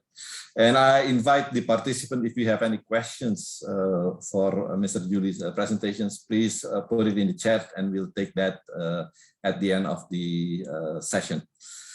Allow me now to move to the next session, which is we have Dr. Azliana Azhari. And I would like to invite Dr. Azliana to turn on the cameras and also maybe, to be with us. So Dr. Azliana Azhari is a research fellow in the climate change communications at the Monash Climate Change Communication Research Hub in Malaysia, Malaysian node, led by the School of Art and Social Sciences at Monash University in Malaysia in collaboration with the Monash Climate Change Communication Research Hub. She focuses in non-persuasive communications. It will be very interesting to hear what is this non-persuasive communications, especially on the impact of climate change and the importance of climate actions in building resilient community. Her research previously focused on climate-related atmospheric hazard, and now she is interested in translating the science and of climate change into communication informations. And she will share with us on building climate resilience through Monash Climate Change Communication Research Hub. So, Dr. Azliana, the time is yours. Thank you, Ardito, for the introduction. Let me just share my screen. Is that okay? Yes. Is it in full screen now? Yes, it's visible. All right. It's in full screen now. Yeah, it's full screen. Great. Okay. Thank you, Ardito, for the introduction, and thank you, UNESCO Office Jakarta and U-INSPIRE Alliance for having me as a part of this awesome webinar today. Distinguished guests, ladies and gentlemen, Assalamualaikum warahmatullahi wabarakatuh, and a very good afternoon. As introduced, I am Azliana. I recently joined Monash University Malaysia as research fellow for climate change communication under the Malaysian node of Monash Climate Change Communication Research Hub. So we are going to talk about a little bit about building climate resilience through the MCCCRH. So a little bit about the node. We are actually a very new establishment that it was announced late 2021, and I just started January. So this is a collaborative effort between the Monash Climate Change Communication Research Hub in Calle, Australia, the School of Arts and Social Science, where I'm based at the moment in MUM, and also the School of Science in MUM. The hub in Australia, a little bit about the hub in Australia. It was a unique research entity that brings research resources of the world of climate communication. The hub was established within Monash University School of Media, Film and Journalism in late 2016 and has grown into a university-wide research group, working with a vast range of industry and scientific partners.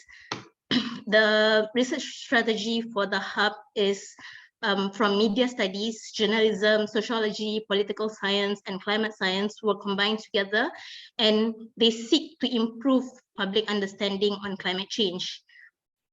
Partnering with mainstream media, including television, networks and community newspapers, they deliver localized climate information to large audience in meaningful ways. They also conduct research into public attitudes toward climate change and ways to better communicate climate solutions, as social research in this area is imperative and to deliver the most effective communication program. So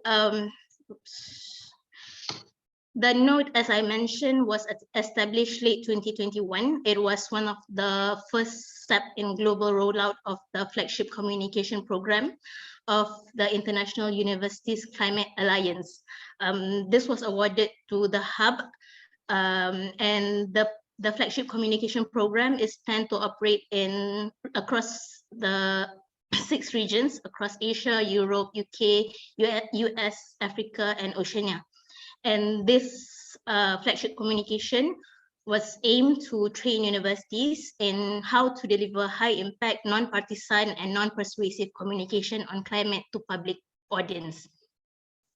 So the node purpose here in Malaysia is to conduct evidence-based research across communications, social science, and biophysical science that is able to inform climate communication program, particularly in Malaysia and also in Southeast Asia, and deliver effective communication programs within the national settings. The delivering of communication programs from Monash, Malaysia especially, is an important step in this venture, and will provide a strong combination of expertise for understanding how operationalize climate communication locally and also in the region. We aim to bring together all the humanities, social science, and science all together to deliver the impact, particularly for climate change communication. And we cannot miss disaster risk reduction as well in talking about climate change. So why is climate change communication program important? We need to understand the people's attitude and reaction towards the climate change impact and climate actions in order to be able to address the issue that comes with climate change. So it will only be effective when with correct communication strategies, where scientists, campaigners, and other communicators should not downplay or hide the intricacies of the climate impacts, but there are ways to communicate the uncertainty of the impacts. In particular, the climate literacy, concern, and behavioral response of diverse social groups in Malaysia to climate change need to be comprehensively understood before any recommendations or communication strategies and policy responses are to be made. As for the node at the moment, we are now in the process of rolling out our first national survey on establishing a baseline understanding of Malaysians' attitude towards climate change and the perception of the people towards media in news regarding the climate change, regarding climate change. What we can do, and we invite youth and young professionals, especially in Malaysia, to do at the moment is we have fundings for doctoral researchers who are interested in doing research on climate change communication. So I am inviting interested YYPs, or if you know anyone that is available or interested in doing this kind of research, to be in contact with us, and there's projects to be done. And we also welcome, this is a perfect opportunity for a beginning of a beneficial engagement activity and collaboration, especially with UINSPIRE, the Alliance, and UINSPIRE Malaysia. We welcome all kinds of engagement activities at Monash Malaysia campus as well. We are at the start of doing a communication program, so strong combination of expertise. As we can see today, we have been a lot of youth and young professionals are talking about, from different backgrounds, are talking about the same thing in pursuit of the same matter. So we are strongly welcoming all kinds of engagement and communication program. So so that we can understand better and make the climate communication better, especially in Malaysia and Southeast Asia. That's all from me for today. But I welcome any questions and any engagement opportunities in the future. So please do not hesitate to ask and do not hesitate to contact me. Thank you. Thank you very much, Dr. Azliana. Thank you very much for this very interesting presentations, and also for the invitations and opportunities. I think you really opened a lot of opportunities. So, and I think maybe I'll just use the abbreviation, the MCCCRH. It's a long abbreviation, but I think it can be a very good model on network for the YYP in SETI. So I assume that this MCCRH is not only between Malaysia and Australia, but there are also other. So I think that could create a very good networks and within the YYP, and also the way that the science communications is another issues that has been also raised or become a very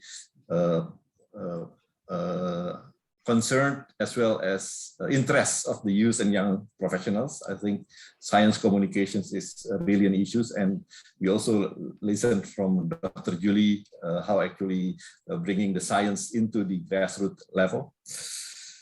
And the most interesting part is actually you open the opportunities for PhDs. So unfortunately, it's only, fortunately it's only for Malaysia, but I'm sure there will be a lot of Malaysian youth and young professionals will be interested to engage with you. One thing that we actually do welcome international participants as well if they're interested. So okay. It's very welcome. Just shoot me an email and we'll get back to you. Great. Great news. And I think one interesting of your statement that I think it's very important, that the more youth and young professionals talk about the same matters, I think it will bring a bigger impact. So, and I think that's where we have this a lot of youth and young professionals in the different countries. If everybody is talking about the same matters, I think globally it will also create a good impact. So thank you very much. And again, if there are questions from our participants to Dr. Azliana, please write in the question and answers, and we will try to respond after all the presentation sessions. Let me now move to the next presenters. We have Dr. Ramanditya Wimbardana.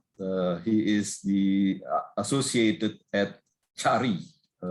I'm sure he will explain more about what is CHARI.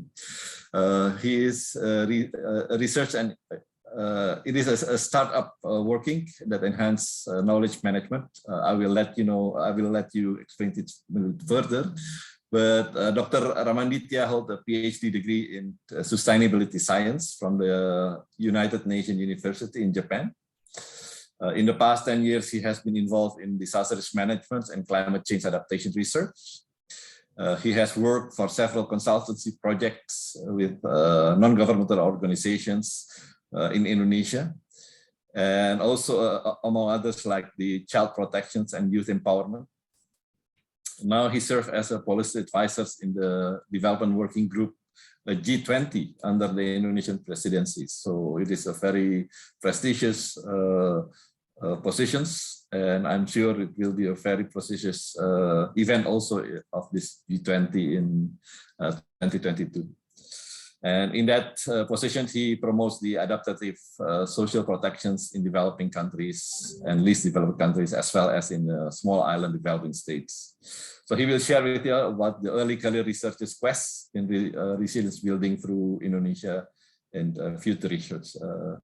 Dr. Ramanditya, the time is yours.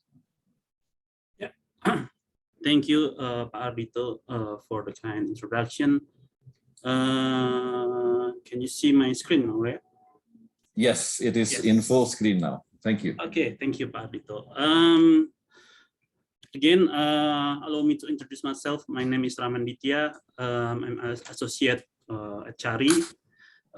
Today I will talk about what we have done with the Conversation Indonesia to provide a baseline that depict the early career researchers' quest for research building in Indonesia through future research leadership. Like Pak Ardhito, that he said before, I want to share you about CHARI. CHARI is a research and information technology startup working to enhance knowledge management and for disaster reduction and region development. So we really focus on disaster reduction, humanitarian response, knowledge and knowledge management, and also capacity building. So the paramount vision from the development of CHARI is to accelerate the development of disaster resilience environment throughout Indonesia. And we support government, academics, enterprises, and many more others to bridge the whole scientific knowledge to the public. I would like to also mention our partners here to make this study into reality. The Conversation Indonesia is want to become a leading media that provides a research-based and fact-based information for young engaged citizens. And they want to become a key enabler for Indonesian researchers to contribute solving local global problems by 2023. So we really prize for this collaboration. And for the context of this presentation, actually, we recently published this study as part of our effort to establish a program for early research career Indonesia. So with this scoping study that served as the baseline for developing this capacity building program in 4 research areas, including climate change, marine science, health and medicine, and community resilience. And you now can download the report in the website. And also, if you can scan this in the right QR code, you can also check whether you are eligible to apply for this. Unfortunately, this is for Indonesian only, but by doing this presentation, sharing this presentation, we hope that we can do some collaboration or replicate the same initiative at the scale of Asia Pacific. So the content of the presentation, this is from the rationale, methodology, respondents profile, and results, and lastly, conclusion and way forward. And the results, I want to focus on 3 dimensions. The first one, Indonesia ECR strength and untapped potentials. The second one is Indonesia ECR problem to become future research leaders. And the third one, and the existing ecosystem for Indonesians to become these future research leaders. So we begin this with we reflect Indonesia ambitions to become a developed country that based on development based on knowledge-based economy as the engine by 2045, which is 100 years of our independence. And this has been reflected in the development planning ministry documents that science, engineering, technology, and innovation as the backbone for this economic development. However, we have to reflect also our current challenges in moving forward towards the goal. Like we know, the COVID-19 pandemic slowed down and pushed back development progress, many job losses, many people trapped in poverty. This is a really big challenge for Indonesia to moving forward. And also at the same time, as we know, Indonesia region is prone to disaster due to its geographical location and climate change effects. And then what should be done then? So we suggest that investing in SETI human capital could promote this aim or objective to build a knowledge-based economy, and creating future leaders in research is critical ingredient to develop innovative technologies and measures for building a national resilience building. But at the same time, this is very classic problems for Indonesia researchers in the R&D ecosystems, lack of funding, limited resource impact, although some trends are showing that academic publication is increasing, lack of research collaboration, culture of insularity, lack of research capacity building, etc., and frequent institutional reform and other existing barriers. But we have to also remember or consider that there's potential, this young generation, early career researchers, that in Indonesia, the birth of ECRs continue to increase. And then also ECRs typically cultivated by fresh ideas, ambitious, creative, enthusiasm. And now ECRs considered as the future next generation to building national resilience to SETI. However, it's not easy pathway. ECRs need to continue, need to have continuity in doing research and expanding networks to maintain their career path in SETI. So this research question is, the first one is, what are the strengths and untapped potential for research building through SETI? What are the challenges faced by ECRs to become the future research leaders? And the third one, how does the existing R&D ecosystem in Indonesia facilitate ECRs to become future research leaders? So this study aims to provide the baseline information on how ECRs in Indonesia develop their strengths, face challenges, and situate themselves within the science ecosystem to become future research leaders. This I will quick share how we carry out this study. We did review existing publications related to ECR Indonesia and policies that are relevant to support ECRs. Survey, we targeted Indonesian researchers, staff of universities, government, R&D agencies, think tank, and private sectors, and they are holding a doctoral degree for 10 years or a master degree who published a journal article firstly since 2013. So we really limit the time frame in the last 10 years. And we divide to 4 research streams: community resilience to disaster, marine science, climate change science, and health medical science. And that one, we also conducted intensive focus group discussion with 33 RCR from 4 streams, and they come from different type of organizations. We also conduct key enrollment interviews with governments that are related to SETI, Minister of Research and Technology previously, and now BRIN, Ministry of Education, LPDP, and other ministries, science networks, IP, ALMI, Indonesia International Scholars, and NGOs in international organizations. This is our survey respondent profile. So we luckily have very distributed respondents throughout Indonesia, from Aceh to Papua, and yes, much of the respondents are from Java Island, and most of them are college or university staff. They work as lecturer, and also they are government research institution staff, and only few of them are working outside this 2 type of institutions. And we have the respondent gender here. We have kind of like equally respondents for men and women, and the respondents are mostly masters, and they are currently enrolling on doctoral program, and also doctorate who already hold a doctorate degree before. So the findings. The first finding about the strengths and untapped potentials. So the first one, we observe there's been increasing number of ECRs in the 4 research teams.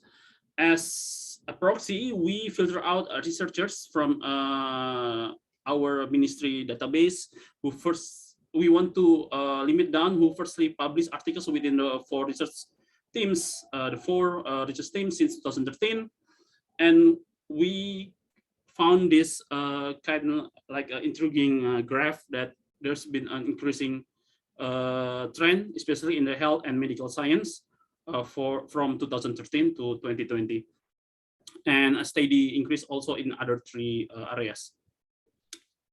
And we acknowledge that there's been existence of ECR networks, and they have really important roles in sharing knowledge and building capacity. They hold webinars, workshop, and others, and facilitating collaboration among members. They can connect the members to make a possible potential collaboration, knowing more people, and channeling their voices in decision making to promote scientific excellence. This is very important.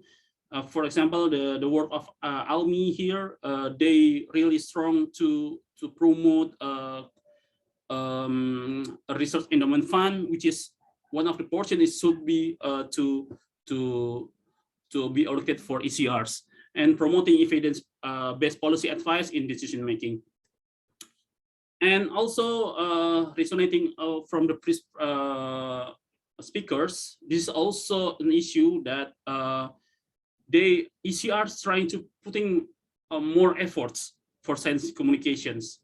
They know that publish a peer-reviewed journal is not easy, although it's also it's a must for them to maintain their expertise. But also the survey also capture more ECRs turns to social media and low-budget digital platform to disseminate research products in writing materials to the general public, which is very important to create more impact to the society. And we are lucky to live in this digital era. Many use different platforms to convey their ideas. And also the fourth one, this is the result from the FGDs. Some of them are really trying to be agile to look for new resources channels, internal funding, and also human capital beyond traditional government-led research funds within Indonesia and beyond through the network. So they know there are so many limitations within this ecosystem in the country, and they're trying to use to maximize what they have to pursue this more initiative outside their ecosystem. And then 2 ECRs highlighted that their experience in setting up a research-based startup. This is kind of interesting. Some of the examples are already in Indonesia that using research culture in part of their principle in their working style. Oops. Okay, and also the 5th one, this is the most important thing. They are highly motivated ECRs. Our survey found that ECRs remains determined to continue their research interests. They're ambitious to reach higher position in their academic career. They're hungry for getting recognition, and they are energetic to contribute to change in the field, even at very small scale. If you can see in the quotes that they provide in the survey, for example, by becoming a world-class research leader, I hope what I have written and campaigned through my research will be read by the decision makers and trigger change. This is very intriguing. And I have to contribute to solving the low-rate literacy program in Indonesia. So they are very ambitious, and they want to strive for more. But we have to also acknowledge there are problems. Like I said before, we also find this also faced by ECRs. First, of course, limited research fund. Even there is some portion for ECR from our Ministry of Education to provide research grant for ECRs, but it's really really small. I can say so. It's not enough for them to develop their research interests, and low contribution from the private sector also. So this is worsening from the perspective of institutional problems in funding management. And culture of research in the country that hinders collaborative research, especially the lack of academic mobility between institutions and countries. It leads to the culture of insularity that worsens the already low presence of Indonesia ECR in global academia. It hampers them to experience more research or more to broaden their research interests outside the ecosystem. institutional barriers, difficulties in balancing time management for doing three dharmas. Three dharmas means education, research, and community service of higher education. So this is the job of the or the responsibility of ECRs also that they have to balance at the first stage of their career. And second one is ECR's current position in their workplace prohibits them for participating in a research program. So they are forced to do teaching more, and which is it's in contrast what they want to try to achieve, to broaden their research, to maintain their research first and broaden knowledge. And also we acknowledge that the gender gap. Many Indonesian female and academic have attained renown and reputation in particular disciplines, but many more have stayed in the shadows or on the periphery, sidelined by pervasive unspoken discrimination. And also regional gap. Many of them, many ECRs still live in or work in the field in Java, which is very in big cities, and other cities in other islands in Indonesia, which is very limited. This case then perpetuates disparity among research institutions and universities in those cities. And lastly, the problems or the incentive for research career development are biased and counterproductive to the growth of ECRs. So we have a credit mechanism to leverage or to increase the position of ECRs in the institution. But the problem is ECRs tend to be given more responsibility to teach and rather than to research. Indeed, teaching is part of the responsibility, but the problem is many ECRs still hungry for to get more knowledge, to do more innovative development for the technology innovations. That's the challenge for this. And then we have 1 minute. Yes, one more slide. ECRs Indonesia, there's many possibilities. Research funding for ECRs, although still limited. The government has direction futurist agenda, but not necessarily mention ECR's role in there.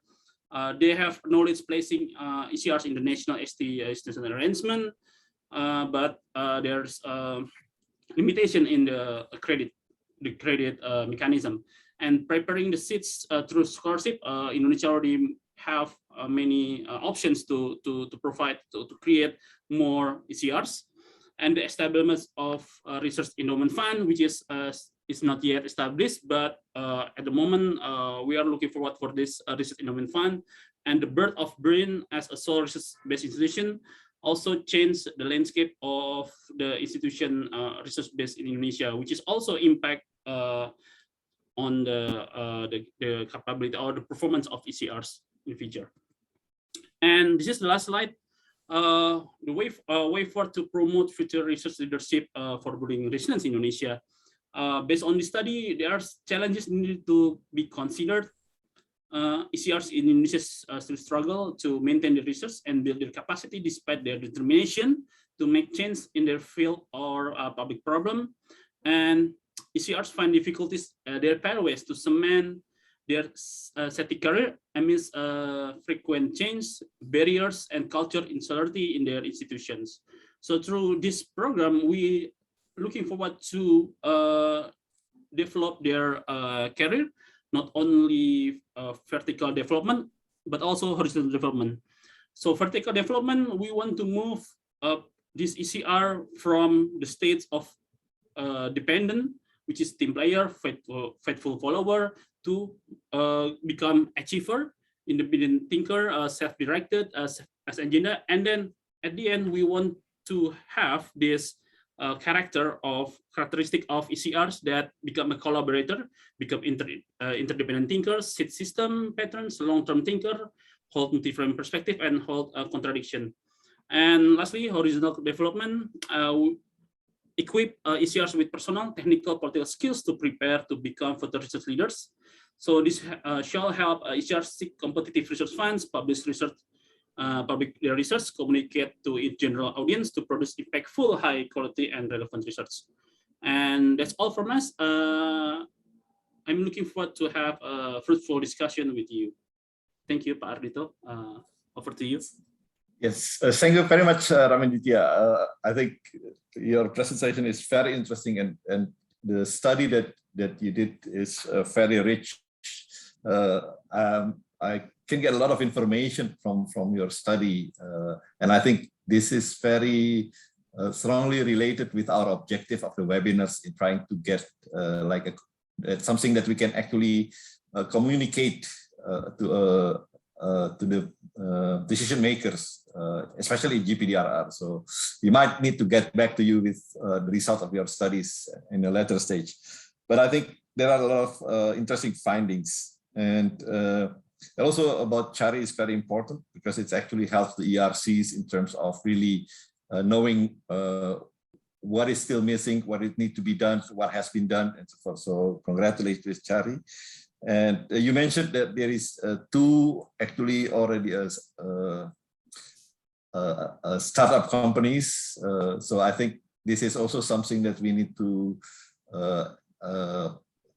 put into the communique in terms of really encouraging for the ERCs to have the opportunities to really create these startup companies, or they fill out the missing gaps in the communities through a startup or a spillover from the research activities that they are doing. So thank you very much for that. Again, if there are any questions to Dr. Ramenditya, please put it in the chat and we'll try to respond to that after the last presentations. And allow me to move now to Ms. Nagisa Shiba. And I'm very happy that we have the representative from U-INSPIRE Japan. So allow me to introduce Ms. Nagisa Shiba. She is a policy researcher in the Institute for Global Environment Strategies. She has been involved in climate change adaptations issues in the Asia Pacific for more than 5 years, engaging in several projects and which actually addresses to several topics related to climate change adaptation and disaster risk reduction integration. Also involved in nature-based solutions, climate security. Before joining the Institute for Global Environment Strategies, she works in Ocean Policy Research Institute in Sasakawa Peace Foundation for 3 years, and focusing on ocean and coastal resilience, climate-induced migrations, as well as disaster risk financing. She received her master's in art in development studies from universities of Tokyo.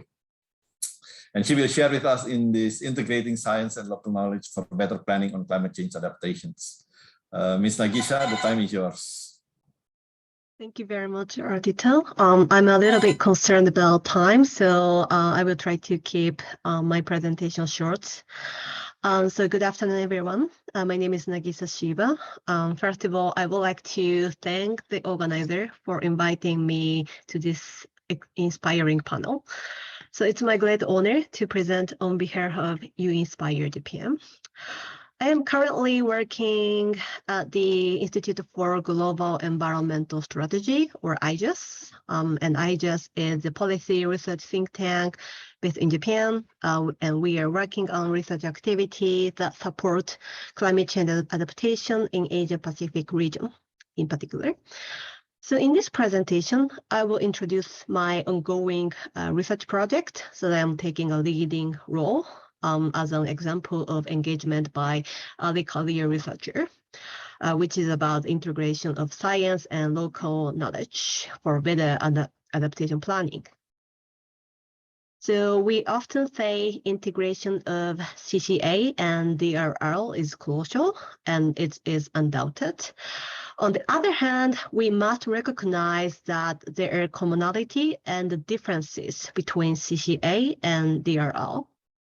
I raised some key features of adaptation here, and even though some of those overlap the ones for disaster risk reduction, but for instance, adaptation need to be undertaken more broadly across the sector and the longer time frame. This figure shows time and space for risks in coastal area as example. Adaptation in general is a longer term strategy that deals with changes, increase in risks, and uncertainty over the next decade.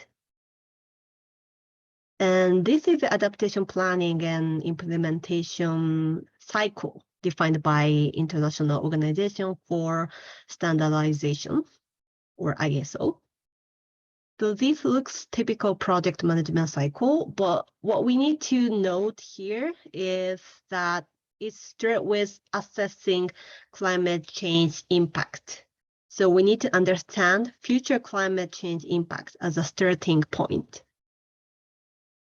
And the government of Japan established Asia Pacific Climate Change Adaptation Information Platforms, what we call EPIPLAT, which is an online platform where anyone can access a tool to understand future climate change impact.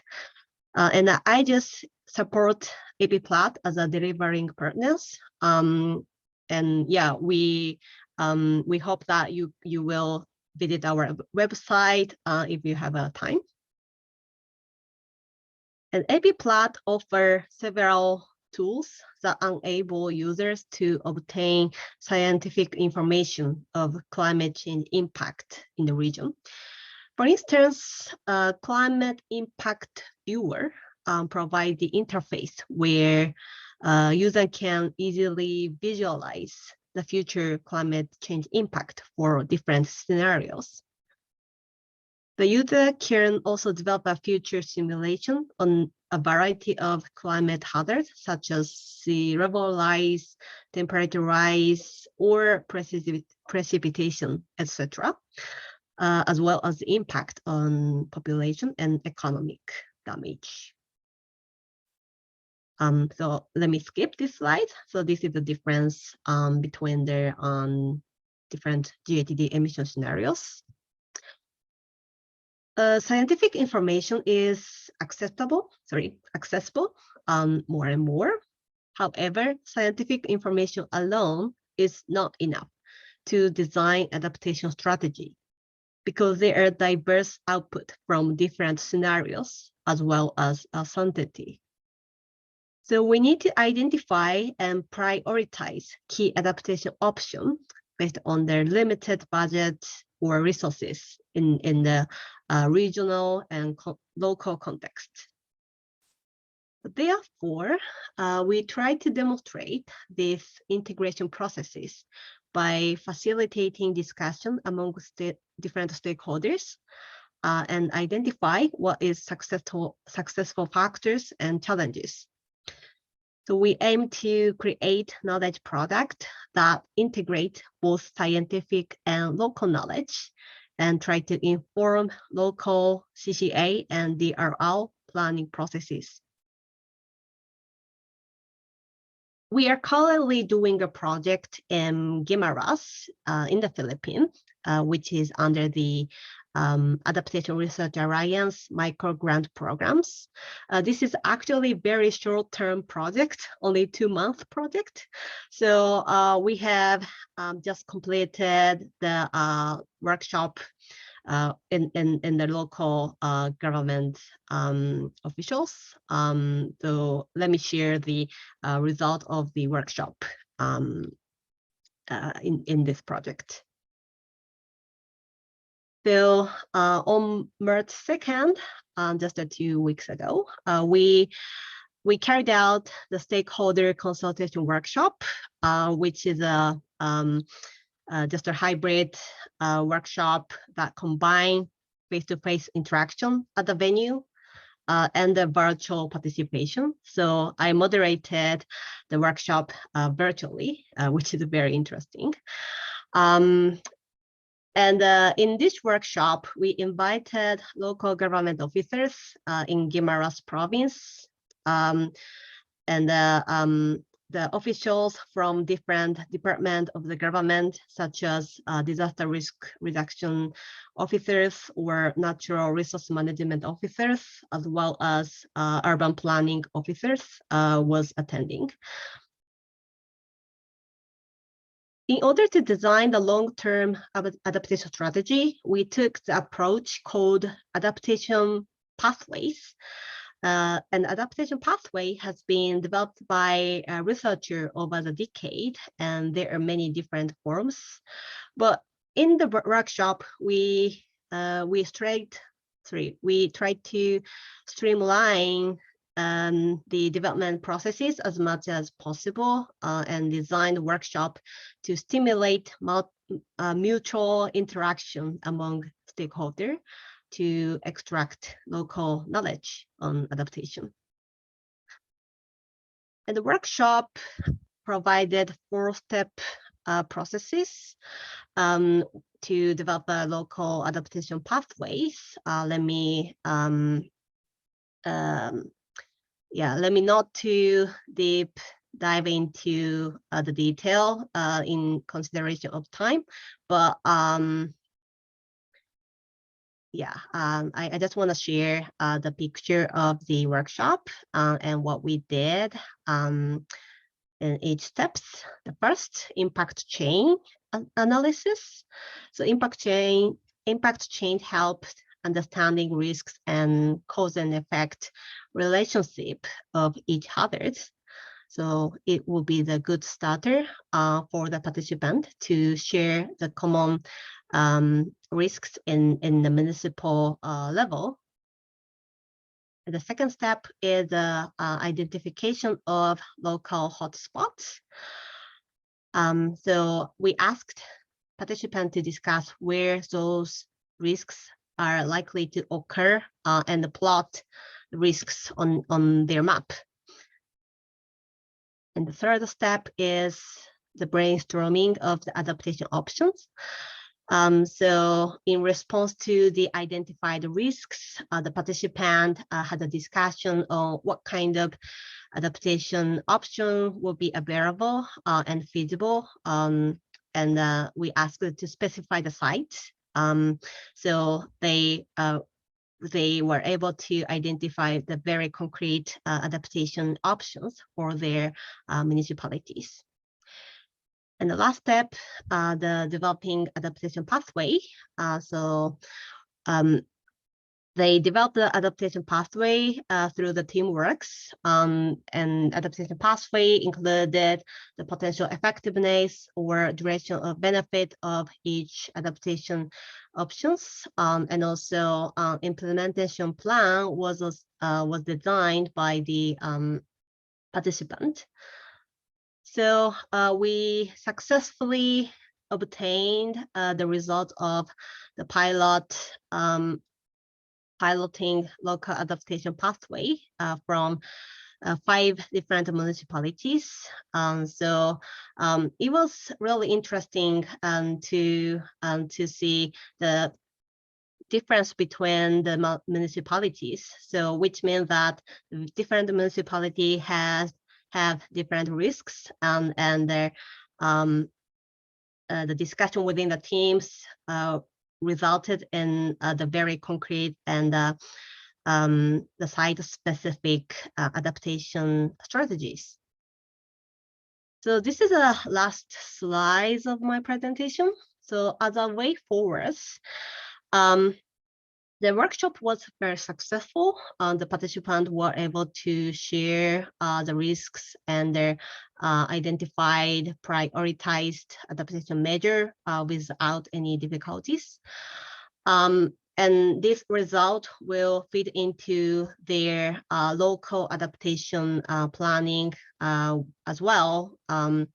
So it will be meant to be updated in the upcoming years. So this is a good result, but we are still waiting for feedback from participants. And once we get the feedbacks, we will try to analyze the processes and try to identify what was the successful factor or unable factor, and try to inform the science and policy interface. And this time, we were not able to provide the detailed climate change impact projection because of the time constraint, but probably in the future, we will be able to provide a more detailed and localized simulation using GIS or other scientific evidence. And yeah, probably the next time we can provide a more sophisticated process of developing the local adaptation pathway. So this is a very brief introduction of my ongoing project, but I am welcome to your question or comment, if any. Thank you very much for your attention. Thank you very much. Thank you very much, Nagisha, for sharing with us this very interesting project or activities that you did. And it was amazing that you did it only in 2 months in the Guimaras. But I think you have a very good result. The take out that I get from what your presentations is that it is a very interesting approach in terms of integrating science into the local adaptation. That's exactly what I think. That is also where the youth and young professionals can actually play a very big role. And the second take that I see is that your examples of how you work in Guimaras is showing how, of course, you as young professionals, you as part of the U-INSPIRE Japan members, is how actually you can influence as well as initiate a change into the decision maker through project activities. Because through your project activities in Guimaras, you mentioned that the participants are from the government, local government, and so forth. And by engaging with them, you are actually initiating as well as influencing for the policymakers to take into account the result of your activities. So I think that's a very a good point, and that also maybe a kind of a message that we can take into this communique for the GPDRR. So thank you very much for your example. I think we have all 4, and I see that there are a number of questions. So I think it would be interesting to accommodate the questions. I'm not sure if Dr. Djelid is still with us, because I know that he has to leave early because of other engagements. So yeah, because the first questions was going to Dr. Djelid, but let's skip that one. Another question is from U-INSPIRE Malaysia, and it's addressed to Dr. Azriana. First, thank you for the presentations, but she is interested to get your opinion on how to leverage the importance of disaster risk reduction knowledge within one institute department, such as a faculty of arts, architecture, interior design, because the awareness of DRR knowledge is very low in the different apartments. I'm sure it's also very low in the different sectors within the not only within the university, but also with different organizations or government institutions. So how do you leverage that? And there is, how do you leverage this into the other departments? Okay, thank you for the question. It's very interesting. As we had been talking a lot since this morning, most importantly, what we are saying here is that working in silos doesn't work for climate change and also disaster risk reduction. So we admit that there is a lag in disaster risk reduction and climate change awareness, especially in the departments and in the SET departments.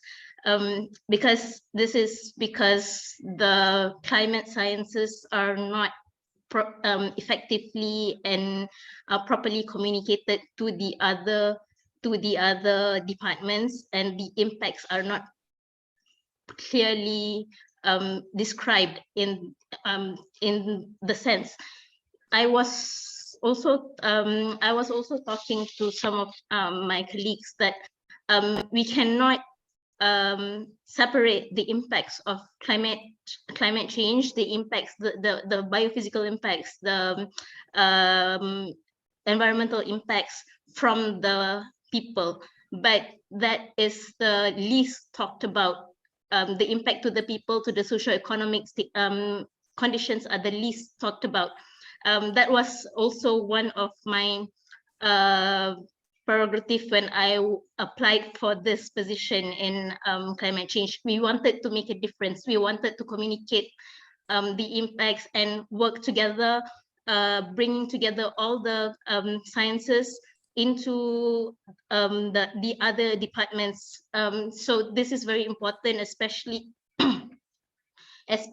from very when we heard from very young people. It should be introduced even earlier, not just in institutions as universities or in the faculties, but also this impact should be communicated very well earlier in the education system. Only then they will be able to bring all those impacts into their respected fields, not only be talked about by the climate sciences people only. Great, thank you very much. And I think the second question still relates to the context of the previous questions that has been answered by Dr. Azliana. And maybe I'll give this opportunity to Ramanditya and Ms. Nagisa. So the second question is how actually we can get involved more deeper in disaster risk reduction. And for him, especially with the background of health, safety, and environment professionals. So, and I think it's, as Dr. Aziana also mentioned, it has to be starting from early educations and so forth. But maybe Dr. Ramanditya or after that, Nagisha, you have some views on that? Yes, Pak Vito, thank you for the questions. Yeah, this is very interesting questions. From what we found in the study, the way that we need to engage is to to offer that our idea or the research idea to create impacts. The problem is this is based on the our informant from the research funders. The proposal that was submitted to them are only selling topics, not impacts to show the readers or the assessors to know what kind of impact that you can get from this research. So that is the missing link to know this. So the thing that we can get things done is to institutionalize the capacity building. So what I mean with this, we need to promote something like capacity building program that can connect not only the researchers but also the market. The users. The users mean, like in disaster risk reduction, many of them are policymakers, are also humanitarian responder, and also the community itself. So to connect this into kind of like a program that know the need of this market or this people, this audience, can really engage more to make the science relevant to what the need of the market. Really, this is what we can do to push forward the engagement between the science and also the users. That's what we really consider in building this program too. So that's one thing that we can promote. I hope that answered the question, your questions. Yes, thank you, Ramaditya. Let me go to Nagisha. Miss Nagisha, what is your view in terms of actually getting the involvement, or for other sectors who are not really engaged in DRR to be more engaged in DRR? Thank you very much. So as I highlighted in my presentation, so climate change will intensify the risk of disaster in the future. So we need more and more the cross-sectoral, multi-sectoral collaboration or interaction. So health, safety, and environmental professions will be definitely helping the integration between the climate change risks into the existing disaster risk planning. So personally, my background is not natural science. I am much more like a social scientist. So, but I believe that the understanding across the different different kinds of science and their expertise will be definitely needed in order to strengthen the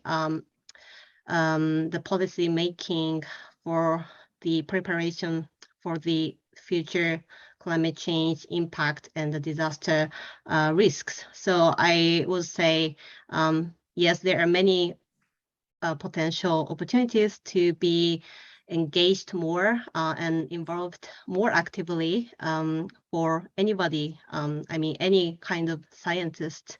So yeah, this is just my take on. I'm not so much sure if I can answer to your question correctly, but yeah, that's from me. Yep. Thank you very much. And I think that's a very good point. I think disaster risk reductions, climate change adaptations, it is not a field, it is actually an intersectoral, it is requires interdisciplinary approach. You cannot only solve it through one sector or one field of science. It has to really integrate all the disciplines in science, social science, exact sciences, human sciences, and so forth. So, and I think the very interesting with youth and young professionals is they are very liquid in terms of engaging of this intersectionality, interdisciplinary, and so forth. And so even though you are not in the field of disaster risk reductions specifically, you can always engage in disaster risk reductions and climate adaptations. And this disaster risk reduction and climate adaptations really require this multidisciplinary approach. So thank you very much. And I'm very sorry we ran out of time, but I think this session has been very rich. We received a lot of information, and I think what you are sharing with us has given us the food for thought in terms of what actually a common statement from youth and young professionals can be taken into this global platform for DRR. We will have another sessions on Saturday to really dive into this, the rich information that has been provided, and make it in a more clear statement that we can use for the global platform. So with that, let me thank you very much to Ms. Nagisa Shiba. Thank you very much for Dr. Ramaditya, Dr. Aziliana, and also Dr. Julie, who is not here. We really appreciate your participations, your contributions, and for sure we will be engaging with you soon related to this webinars as well as related to other activities that we have. So thank you very much. And with that, I think we are leading into the closing sessions. I think we are already about 50 minutes late, so I apologize to that. And as I mentioned, this is the first part of the road toward global platform 2022. And we still have another activities that we will have on Saturday in trying to really dive into the discussions on the communique and a statement. Before I forget, can I invite Dr. Khairul to join me? I took this opportunity to thank you to U-INSPIRE Malaysia, who has been the backbone in terms of preparing this webinars. And it was led by Mr. Khairul. So thank you very much, Mr. Khairul. And also to all the partners, SEADPRI, UKM, UNICEF Malaysia, of course, U-INSPIRE Alliance, BRIN, and other organizations who has supporting this. And with that, I would like to request maybe Mr. Khairul can provide a few words in closing this today's webinar. Mr. Khairul, time is yours. Yep, thank you so much, Pak Ardhito. So we are currently reaching the closing session. We have Mr. Pradeep here, who are the U.S. Alliance Chair of the Assembly. Apologize, I didn't see Pradeep, so please, Pradeep. Yes. Yeah, it's okay. So it's a very truly inspiring remark this morning when we heard that, especially from the UNESCO, UNDRR, UNICEF, UKM, and also from NACMA Malaysia, which is outline the importance of a dedicated platform for youth, young children, and early career scientists across all disciplines to connect and bridging the gaps with all the relevant stakeholders, not limiting to policymakers, community industries, and private sectors, as well as in promoting more child and youth-sensitive policies, as well as in incubating the next youth innovators in DRR resilience and climate actions. So after hearing all presentations from all youth and young children leaders, including the early career researchers just now, we can summarize that the primary agents of change, not just in the future, but in our present today, are youth and young people. So therefore, I would like to invite Mr. Pradeep, who is a U-INSPIRE Chair of Assembly, to give closing remarks. Mr. Pradeep, the floor is yours. Let's do it together, Khairul. So pleased to be here and to listen like some of the sessions. Really inspiring. Thank you, Khairul. Thank you, Pak Ardhito, and entire team who was part of this session. This shows, like how much this collective knowledge we have and what we can do together. I was on this last session and I was going through a lot of things. I'm also in travel. I'm trying to communicate RICS in the community level. We have been working with 15 municipalities in some of the remotest part of Nepal. So why I'm saying this is the thing you all were discussing today, the importance of RICS communication. I think there is a bigger role of youth and young professionals, like reaching out to this community level and make them understand, like the importance of, like knowing the RICS where they are. The point I'm here right now, this place gets inundated every year, but then people are like forced to stay here because they don't have any choice. There are very limited resources through which they can like do something to make their community resilient, and the struggle has been continued from their generation. So and they don't know like what kind of risks they are bearing through, and there are multiple effects on their children and so many other things. This has been not just the story of Nepal, from everywhere, every part of the world. So I think the role of young people is so much on RICS communication, and I think this has been something of our role through U-INSPIRE Alliance as well. And another is the thing you all were discussing today, using the cutting edge technology. Like we can understand better technologies. So let's accept this, we can understand technologies better than any generation before. So this has been the opportunity as well, and how we can use these technologies to bridge science and public divide. We were talking about so many interesting things today. How can we communicate these things to different countries? Probably this webinar can be helpful. Let's take it to the GPDRR. Let's show them, the world, like what innovative ideas and things we have been working. I think we need to collect all these ideas, and we have to put this at the right head. Probably all these amazing people were on the special remarks, so they can help us to actually reach to different sessions, and the voice of youth and young peoples like us can be heard. And the third is risk governance. This also was actually highlighted by one of the speaker. I think the role of youth and young professionals in policy making is very important, because what we have been doing through some of the technologies we have developed is how they can use those technologies into action.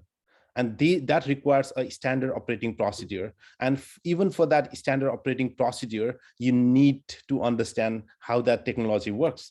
And we need to teach these techniques to the government, to the bureaucrats, who may not be knowledgeable about all these things. So our role into governance, our role into how we can policy making and how we can transfer these capacities to them would be very much evident and very much important as well to constitute this all. So I think these three things are so much important and also aligned to the agenda of United Nations disaster risk reduction and also other aligned organizations, and also the role of youth and young professionals, which we have outlined through U-INSPIRE Alliance. The important discussion we had would definitely enrich our contributions to the larger spectrum we have been working from a long time, and this would be truly valued. I really applaud all these brain and the powerful involvement of Aditya sir throughout throughout the time, and has been inspiring all these youth and young professionals to come together, and this is so much appreciated, sir. Thank you very much, and I really appreciate all these young people's youth and young professionals throughout this region for inspiring everyone. And believe me, this is a long journey and we have to work together, and we are together. So this is something we can take it to the GPDRR, and we are very excited for this. Cheers to everyone, and thank you, Khairul. If you want to add anything more on this remarks, please feel free to do that as well. Thank you, Pradeep. Such a very strong message from our chair to the global platform. So, Pak Adito, our fathers of U-INSPIRE Alliance, would you give some closing words?